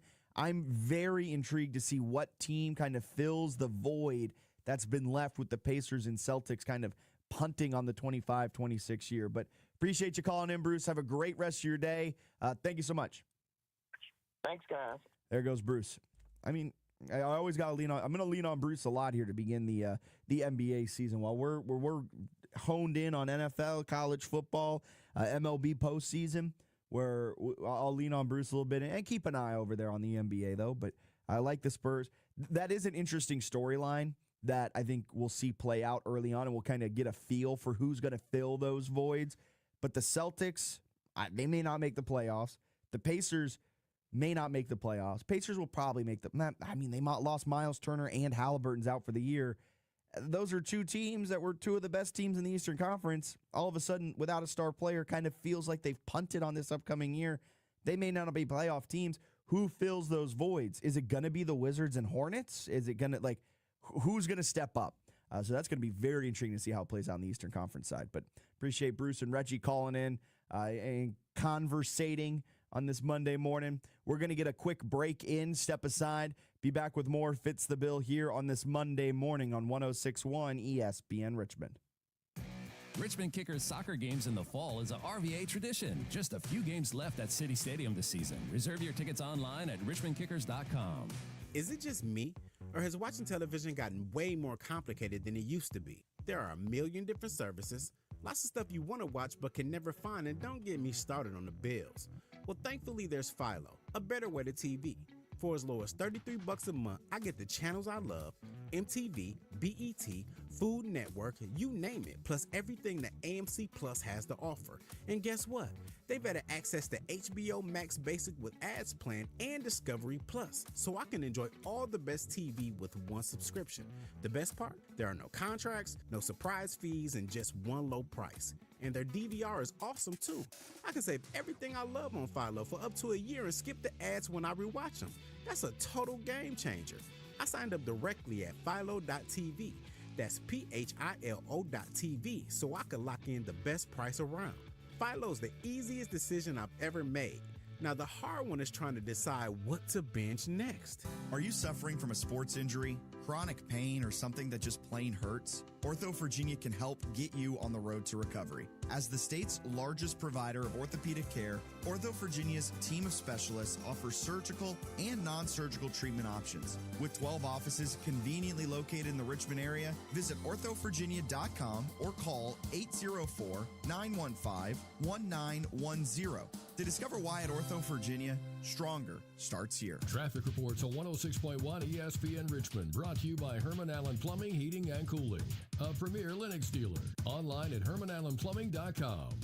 Catch up on the latest horse racing news with Off to the Races live broadcast, 10 to 11 every Saturday morning on 106.1 ESPN. Presented by The Racing Biz. Is it just me, or has watching television gotten way more complicated than it used to be? There are a million different services, lots of stuff you want to watch but can never find, and don't get me started on the bills.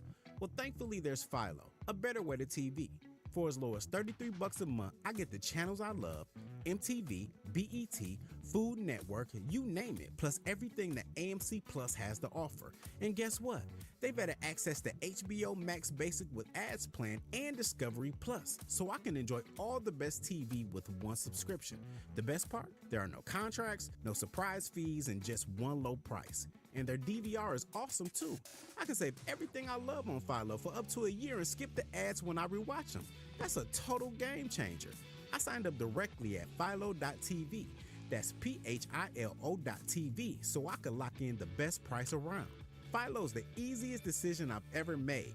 Now the hard one is trying to decide what to binge next. Cooler fall temperatures are coming, and that means perfect weather for a round of golf at Queenfield Golf Club. Queenfield is a beautifully secluded 18-hole course just a few minutes east of Mechanicsville that offers a spacious driving range, practice greens and bunkers, and professionally maintained golf course. Take the afternoon off or schedule your tee time today by calling 804-769-8838 or reserve your spot online at queenfieldgolf.com. Queenfield Golf Club, RVA's best kept secret.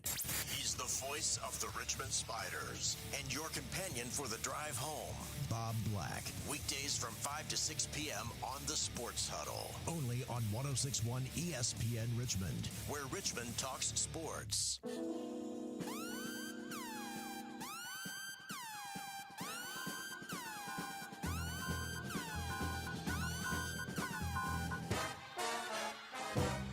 Overreaction Monday. You ready for my first one? Go for it. Colts will be the Super Bowl rep from the AFC. Ah, that's crazy because guess what my overreaction was? What? It was based on, obviously the theme song and the text we got. Give Daniel Jones the MVP right now. He's so 6-1, baby. Maybe going back to our discussion in hour one. Maybe we should fire Brian Daboll just for the simple fact that Daniel Jones is playing like an MVP once he got away from Daboll. Everything that leaves Daboll gets better. Josh Allen, Saquon Barkley, Daniel Jones. Got good because of Daboll. Because he got better when he left. That narrative. He got better. People are getting better when he's not involved in their careers. Giants, I'm telling you, if you want to get better, get rid of this man. So Daniel Jones currently ranks, to build off the MVP take of it all, he ranks third in the NFL in adjusted EPA per play, so throwing out some stats and throwing out garbage time, things of that sort. He is the third best quarterback on a down-to-down basis at adding points to the scoreboard. He's second in the NFL in success rate per dropback. he is having a successful play on 56.3% of all of his dropbacks. That is insanely high, and it's behind only my guy, Sam Darnold. But Daniel Jones has resurrected his career in Indianapolis. It's been awesome to watch. And with that win yesterday against the Chargers, that was an emphatic win. That is a win that is able to power the Colts quite a lot because they really hadn't beaten anyone up to that point. They had a 1-point win over the Broncos, but other than that, it was wins against the Dolphins, Titans, Raiders, Cardinals, not necessarily world beaters. And the one good team that they had played, or one of the two good teams they played, I keep forgetting that the Denver Broncos are good because in my mind, that offense still is bad. You're a hater. I'm a hater. But against the Rams, they lost 27-20.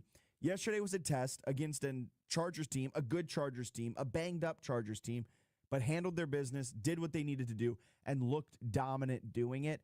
And Tyler Warren, the Atlee product, the Penn State product, has been such a revelation for this offense. What? Why did he's no Colton Loveland? Why did Colton, whatever his name is. Why did he go before Tyler Warren? Because people are crazy. I was screaming it. I mean, we all were screaming it. We all were screaming it. Tyler Warren's the best. He has unlocked this offense. He's the perfect complement to Jonathan Taylor and Daniel Jones. And, oh, by the way, Jonathan Taylor is looking like the league's best running back for the first time in 2 years. Like, everything is coming up Colts right now. The best can't-miss prospect of a tight end since Brock Bowers was Tyler Warren. A year later. Yeah, literally, like a year later, you're getting blessed with an opportunity to get somebody that's going to be instant production at the NFL level. And the Bears said, you know what, we want not him. And I don't care what position it is in the NFL. If you can get a guy out of college and he's going to be instantly productive, like you got to take him. Yeah. But, you know, I'm happy he didn't. I don't want to with Ben Johnson anyway. Yeah, you're right. You're right. But Colts Super Bowl rep. You got an overreaction? Yeah, Brian Daboll needs to be fired. Like, fire him. I'm just gonna keep saying fire him. I have very good eyes for coaches that need to be fired at the NFL level. I'm not the best at college. Might need to be a little bit more patient at the college level. But at the NFL level, I'm telling you, man, I'm always a year or two ahead. And the same way I was screaming for Never wrong, just early. I was screaming for Eberflus to be fired 2 years ago. I'm screaming it for Daboll too. You got to let this guy go. He's going to be gone at the end of the year. Let's be honest. Get his notes, whatever scheme he ran, keep Kafka, I think, is the offensive coordinator. Keep him around or something. Oh, no, just hire Joe Brady. I mean, I love Joe Brady. He takes everything that Daboll's done and makes it better. So why not? He turned the Bills into like a run-first offense that utilized Josh Allen in better ways than Daboll did. Like, yeah, maybe you do fire him. But I'm not there yet. But he was on the receiving end of the biggest comeback, one of the biggest comebacks we've ever seen. Receiving end of the biggest comeback we've ever seen. Teams had won 1,602 straight games when leading by 18 points or more with less than 6 minutes to go in the fourth quarter, and the Broncos made it 1,601 and 1,600. Like I told you, the last time I saw something like that was when Jeff Saturday, who had never coached an NFL game in his life, blew it against the Vikings. Yeah, that was tough. My overreaction, and I don't even think this is too much of an overreaction. Injuries are the downfall of the Washington Commanders this year, and Daniels' hamstring is cause for serious concerns in DC. Yeah, I mean, anytime he's injured or out, I think soft tissue injuries are always more concerning to me because sometimes you don't know how long that takes for it to recover. And you don't know how exactly. And you don't know if you're ready to go until you test it, and then you're not ready to go. Yeah, and you could re-aggravate it and make it worse. So it's something. My overreaction is similar in the sense of Washington. And it's just that I think they got too cute, right? Lattimore is not working out. You could have drafted, I think, some spots that would have been more productive and bigger needs. Maybe should have addressed the defense a little bit more. A lot more. Yeah, than what has happened. So you didn't address the defense really at all. No, not at all. You got Laramie Tunsil in a trade. You got why am I blanking? Deebo Samuel in a trade, and you drafted Connerly with the first pick, and your only real addition defensively was Lattimore on a trade last season. Yeah. But you sacrifice so much draft capital this year and in future drafts with the Tunsil trade and the Deebo Samuel trade, and then your first pick, like, I'm not out on Connerly yet or anything like that, but you didn't help your defense at all. You helped your offense a ton with those trades. I would have liked to see a defensive pick there first overall, especially now seeing how the defense has played out this season. Yeah. They look a step slow at times. They look unorganized. They look like they don't have chemistry, and they're getting shredded on the ground by DeAndre Swift and Javonte Williams. It is the year 2025, and I'm saying DeAndre Swift and Javonte Williams are the ones that have rushed for over 200 yards against you over the last 2 weeks. This ain't 2022. I'm saying in the year of our Lord and Savior, 2025. Yeah, it's those two. It's not a good look. It's not a good look. It's not Jonathan Taylor. It's not Saquon Barkley. No, it's not Cam Scatterbo, the best running back in the league, apparently. It's DeAndre Swift. But look, I pulled some numbers on Jaden Daniels. He's been really solid this year, and he is actually, it depends on what numbers you use, but essentially the same as he was the first 4 games through his career last year. Yeah, he was a rookie last year. Yeah, but I don't want to see that this year. Well, what I'm like, he has more touchdowns. He's a better touchdown to interception ratio. He's just about the same yards. His passer rate is about the same. His completion percentage is considerably lower. But yeah, I've figured that much. But at 62% completion percentage isn't horrible. And he's doing it without Terry, and he's doing it without Deebo at times. But what was he last year? About what, 66? His completion percentage? Yeah. 82. 82? Oh, Jesus Christ. Through the first 4 weeks, they're just giving him dinks and dunks and easy stuff. But he only had 3 touchdowns. He has 7 touchdowns through the 4 games this year. This isn't including yesterday's game. But Jaden Daniels, like, it's worrisome that he hurt his hamstring. And I'll just leave it at that. You ready for my last overreaction? Yeah. The Jets and Raiders are currently battling for who is the worst team in NFL history. History. that's. I'm trying to think because there's been some bad. There's the winless Lions. There was. You're right. There has been some bad teams. That's why this is an overreaction. But watching the Jets have to bench Justin Fields yesterday, the Jets are 0-7 this year, and their offense looks horrible. Like, I have not seen an offense look that bad in eons. They just look downright bad. And then on the Raiders side, they couldn't muster a single point. Geno Smith is looking like the worst version of himself. I mean, this is worse than Jets Geno Smith, and it looks bad for Las Vegas. All right.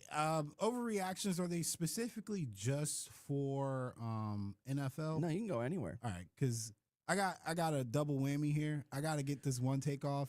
Buyouts for college football coaches are never too high. Like, I'm sick and tired of hearing people say that. Like, let's be completely honest here, people. College football is $1 billion industry, man. And you're talking about teams like established branded programs like a Florida State. You can't come up with 56, 57 million to get rid of Norvell. Shut up. You want to fire Mike Norvell?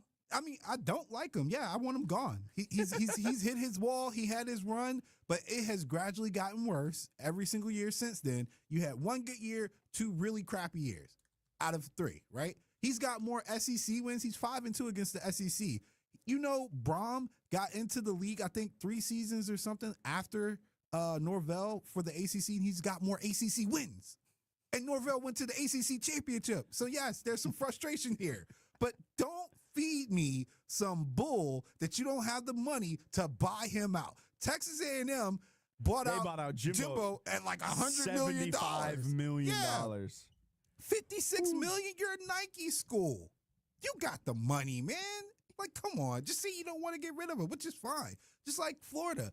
It wasn't a buyout for Napier. You had the money. Yeah, $20.4 million is what they're paying him out. And it leads me to say LSU needs to buy out Brian Kelly.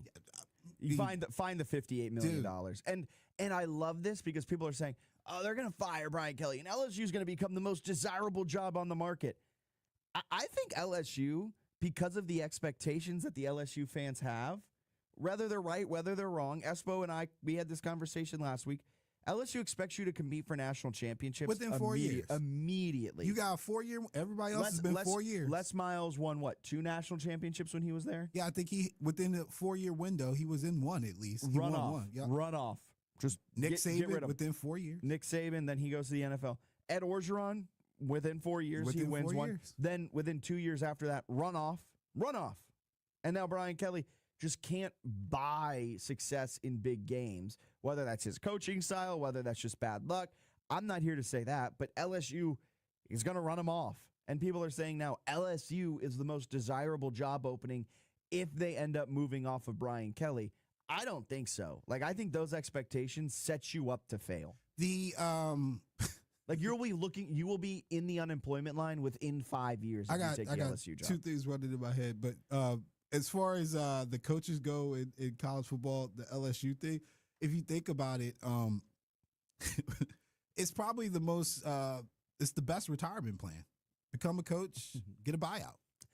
Honestly, if you can make your way up to being a college coach. 2 best jobs in America, college football coach. And backup quarterback. No, Antetokounmpo brother. Oh, true. If you can be Giannis's brother, you get or LeBron's son. Yeah, LeBron's son, but I think I'd rather be Giannis's brother. You're not wrong. I haven't seen his brothers in the G League. They on the bench. At least, Bronny had to do some G League run. Yeah, it's true.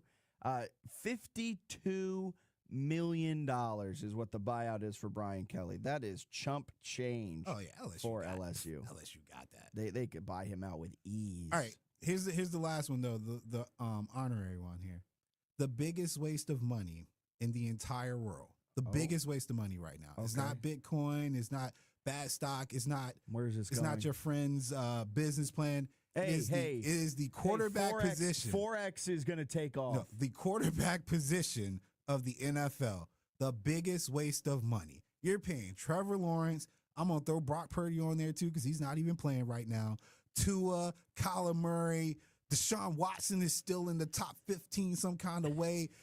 Justin Herbert, I hate to do this to you, but again, we got you in the top 10. You're getting paid. Not the Herbert what are high. the results for this? What are the results for this? The worst place to be in the NFL is you have a quarterback you need to pay, but I'm not going to say Justin Herbert's in this because I'm still part of the Herbert Hive. I still think you can win a Super Bowl with Justin Herbert. You can't win the division with Herbert. Hey, they got hurt, man. Look, Patrick Mahomes looks bad when he doesn't have an offensive line. Justin Herbert's got me at left tackle and you at right tackle. $52 million a season for not even winning the division? Yeah, because he has me at left tackle and you at right tackle. Well, then Patrick Mahomes looks like the worst quarterback in the NFL when he doesn't have Then take $10 million off the 52 and pay a tackle. They did. Another one. Hurt. Find they another did. one. They drafted Joe Alt. They got hurt. It's not Justin Herbert, but for the Kylers of the world, the Trevor Lawrences of the world, Tua's, Purdy's, everything like that, the worst spot to be in for an NFL team is having a good, not great quarterback that you have to pay, and these agents are driving up the cost each and every year, and now you're stuck paying Tua $50 million a year when you can't win with him. You just can't win with them. And now you're stuck between a rock and a hard place. If I'm a GM, I'm not signing a quarterback to a long-term deal unless his name is Patrick Mahomes, and that's pretty much the end of the list. I'm going in and I'm drafting a quarterback every single year in the first, second, or third round. We're seeing how he can hit, and if he hits, we've got him for 4 years. We have him under team control. After that, unless he looks like a surefire Hall of Famer, I'm not signing him to an extension, and we're doing it again. Because your odds of hitting that are just as much as signing Tua to a long-term extension and doing it that way. So here's my biggest issue, though, is that quarterback position is result-based when we talk about greatness, but for some reason when we talk about pay, it doesn't really matter. Well, because it's the agents doing all of this work, and teams feel like they need to sign their franchise QB to these long-term deals. And so the agents are using that as leverage, driving up the cost, and every new guy wants to be the highest paid guy. And teams are unwilling to put their foot down and say, no, Tua, we're not paying you. We're going back into the draft, and we're going to find a guy that's just as good as you, if not better, and we're going to use that cost savings to bolster our offensive line and get an extra receiver or two in here and make our defense better. teams refuse to do that, and instead they're like, Trevor Lawrence, do you want to be the highest paid quarterback in the NFL? Yeah, you do? All right, perfect. Sign here. We got the top 10 contracts right now by value in the NFL for quarterback. Patrick Mahomes, multiple Super Bowl winner. Yes. Josh Allen, MVP. Joe Burrow's been to a Super Bowl. Trevor Lawrence, why? I will say, sorry, when I said Patrick Mahomes the only quarterback I'll pay long-term, I'll also pay Josh Allen long-term. Yeah. Joe Burrow, at this point, he's so injury-prone, I don't know if I wanted to pay him that I would deal. still be inclined to invest in him because he, even despite being injury-prone, he had an MVP-level season last year. So maybe those three QBs, Mahomes, Allen, and Burrow, are the only three that I'm willing to ink to a record-breaking contract extension. Brock Purdy's been to the Super Bowl. He's been to NFC championships. He's got playoff wins, right? Justin Herbert, nothing.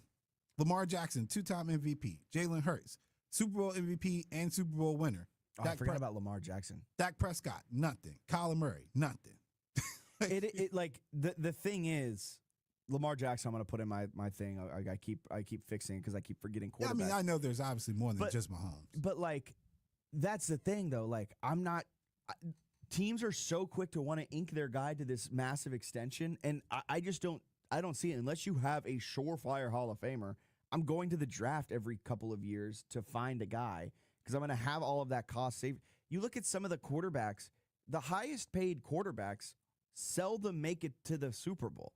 Even Mahomes, who signed his 10-year, $500 million deal, in 2021 or something, he's no longer a top 5 highest paid quarterback. If you're a top 5 highest paid quarterback, the odds of you making it to the Super Bowl are slim to none because so much is tied up into you, the team can't build out the rest of the roster.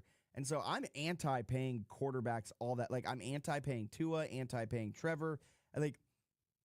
That's not how you build a winning team. Unless you have a surefire Hall of Famer who can raise everyone up, then there's no point in signing him to those massive extensions. I'm on your side here. I don't get it. Yeah, it's frustrating, man. And it's agents flexing their leverage over teams that are refusing to put their foot down and be like, no, Tua, no. I saw a meme yesterday that said Trevor Lawrence can't find Travis Hunter, but Shedeur Sanders was able to find him 20 times a game. And in the image, Hunter's wide open by himself running the curl, and Lawrence isn't even looking at him. The usage of Travis Hunter has been mind-boggling. He's a bust by default, thanks to the fact that they didn't want to play him on defense, and they don't actually target him on offense. So what is he there for? And they traded up for him. Traded up for him. For what? They used so much future draft capital to go get him, and now they're not really using him, and he's now just become this gadget guy, and a gadget guy's not worth the second overall pick. And now I'm the Jaguars, who are 4-1 now with 2 tough losses, sit at 4-3, and it's the shine has come off of you in a big way. Let's get a hey Duval. Hey, that's coming back. That's coming back. I got faith in the Jaguars, but man, these last 2 weeks have been rough. That trip to London hurt them. Not with Indiana Jones. They ain't no coming back. Hey, wild card, baby. Wild card. That's what we play for. That's gonna be the Broncos. We can knock that out right now. Look at the standings real quick before we go to break. All right. In the AFC. You're gonna go. Okay, where are you going? I'm going. So in the AFC, Chiefs are gonna win the AFC West. As much as it pains me, the Chargers, I don't have hope for the Chargers because of all the injuries to their offensive line. Patriots, Steelers, Colts, and Chiefs are gonna be the division winners. The wild cards will be the Broncos, Bills. Yeah. And we got one more. Yeah. I'll go. Yeah, exactly. Chargers. See, I gotta go I was gonna say I wanted to put you in that bind to hear you pick the Jaguars over the Chargers. Yeah, I gotta go Chargers over the Jags. In the NFC, let's do this real quick. We got Philly will win the division, Green Bay will win the division, Tampa will win the division, and Seattle's going to win the division. I can't go with Seattle, but you're right. One from the NFC West will go. And then the NFC West will have 2 wild card teams, and then that leaves 1 spot remaining, and it'll probably be the Lions. See, the thing is that we don't know how the Bears are going to land. Could the North be 3 spots again? I don't think so, because I think the 49ers, Rams, and Seahawks all will finish with better records than the Bears or whoever the third team is in the NFC North. All right. I think the NFC West is the best division in football right now. Let's get a quick break in, step aside, be back with more Fitz the Bill as we wrap up this Monday edition. We're here with Zach and Kayla from Game Day Men's Health. And how are you guys helping men turn back the clock? We create a customized plan to help men look their best, feel their best, and perform their best. We help guys get their confidence and swagger back by offering everything from TRT to weight loss. And if you need any help in the bedroom, we do that too. In your initial consult, we'll do blood work with results in 15 minutes. And if treatment's right for you, you can get started that same day. Go to GameDayMen'sHealth.com to book your appointment or give us a call at 804-376-8821. That's 804-376-8821. This is Greg Truzinski of the Original Mattress Factory. People often ask me why our mattresses last so long. The answer is simple. We build them right. Not only are OMF mattresses durable, they give you peace of mind from day one. When you invest in a mattress from OMF, you're investing in better sleep tonight and smart savings for years to come. No more frequent replacements, no more wasted time shopping. To learn more about the true value of durability, visit originalmattress.com and read our latest blog on getting the most from your mattress investment. This is advertising material. Past results do not guarantee future outcomes. Every case is different. Georgia's licensed attorney in Virginia is responsible for legal work. Office located at 500 East Main Street, Suite 1600-113, Norfolk, Virginia 23510. Yo, I bet you didn't know that there's a new sheriff in town shutting down the litigation situation. And they go by the name of Alexander Sonora trial attorney. Now, we all know life can throw you curveballs, right? A vehicle accident, a medical mistake, or even worse, a workplace injury. At Alexander Sonora trial attorney, we fight while you hear. Alexander Sonora trial attorneys will sue the insurance company. Give them a call now at 877-222-6666. Or hit them up at Sonora.com. This is advertising material. Looking for a neighborhood service station that can provide premium fuel for your car, auto repairs, and friendly advice? Stop by the family-owned Bon Air Shell, 8762 West Huguenot Road. Is it just me, or has watching television gotten way more complicated than it used to be? There are a million different services, lots of stuff you want to watch but can never find, and don't get me started on the bills. Well, thankfully there's Philo, a better way to TV. For as low as $33 a month, I get the channels I love, MTV, BET, Food Network, you name it, plus everything that AMC Plus has to offer. And guess what? They've added access to HBO Max Basic with ads plan and Discovery Plus, so I can enjoy all the best TV with one subscription. The best part? There are no contracts, no surprise fees, and just one low price. And their DVR is awesome too. I can save everything I love on Philo for up to a year and skip the ads when I rewatch them. That's a total game changer. I signed up directly at philo.tv. That's PHILO.tv so I could lock in the best price around. Philo's the easiest decision I've ever made. Now the hard one is trying to decide what to binge next. It's bow time. The Pork Chop Griller is back at Bojangles for a limited time. We know you missed it in all its tender, marinated glory, and how could you not? Because when you take a juicy, mouth-watering pork chop and sandwich it on a flaky, made-from-scratch buttermilk biscuit, it's not a flavor you want to say goodbye to.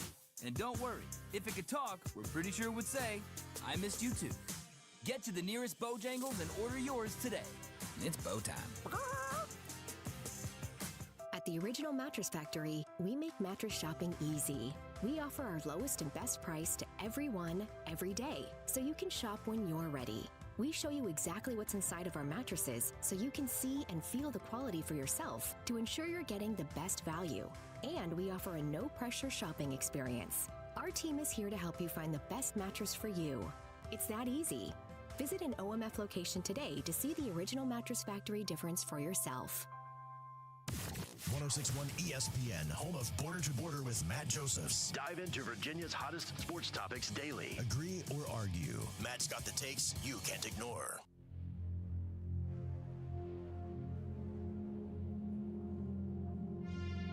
Welcome back in. I know, I keep forgetting that the intro is so long on this song. I got to change it. Hey, look, we made a mistake on Friday. We made a mistake on Friday. I wasn't even here on Friday. I know, we wasn't here on Friday. But I want to call back to Friday, October 17th, take you back 20 years ago. Something drastic happened in the NBA. And this is for Bruce. He probably doesn't even remember October this. 17th, 2005. Yeah. The NBA changed their dress code. Oh, you're going back to this. Oh, You yeah. couldn't wear David Stern, man. David Stern Bring changed back the dress a good code. commissioner, Adam Silver, out here. The best part of that, the most vocal person at the time against the dress code changing was the most plain Jane of them all. It was Tim Duncan. He was against it. I just thought about that, and I was like, you know what? That'd be a fun thing to end the day on. 20 years ago, even though we missed it Friday, the NBA dress code changed. You never got to see LeBron in the do-rag and stuff, man. Yeah, I did. In the sweats, though? I was alive in 2005. In the sweats? Nah, you were like, what, 9? 8. But I was watching basketball then. I was a big LeBron fan. I was half joking when I said 9. You were like, I was younger. NBA Live 2005 was the game, man. That game was so much fun. I was a big. I loved NBA Live. Every year I'd get it. It was better than 2K, and then NBA Live stopped, and then that ended. Fun fact: you were 2K. Yeah, you're the last generation before people got exclusive rights, I think.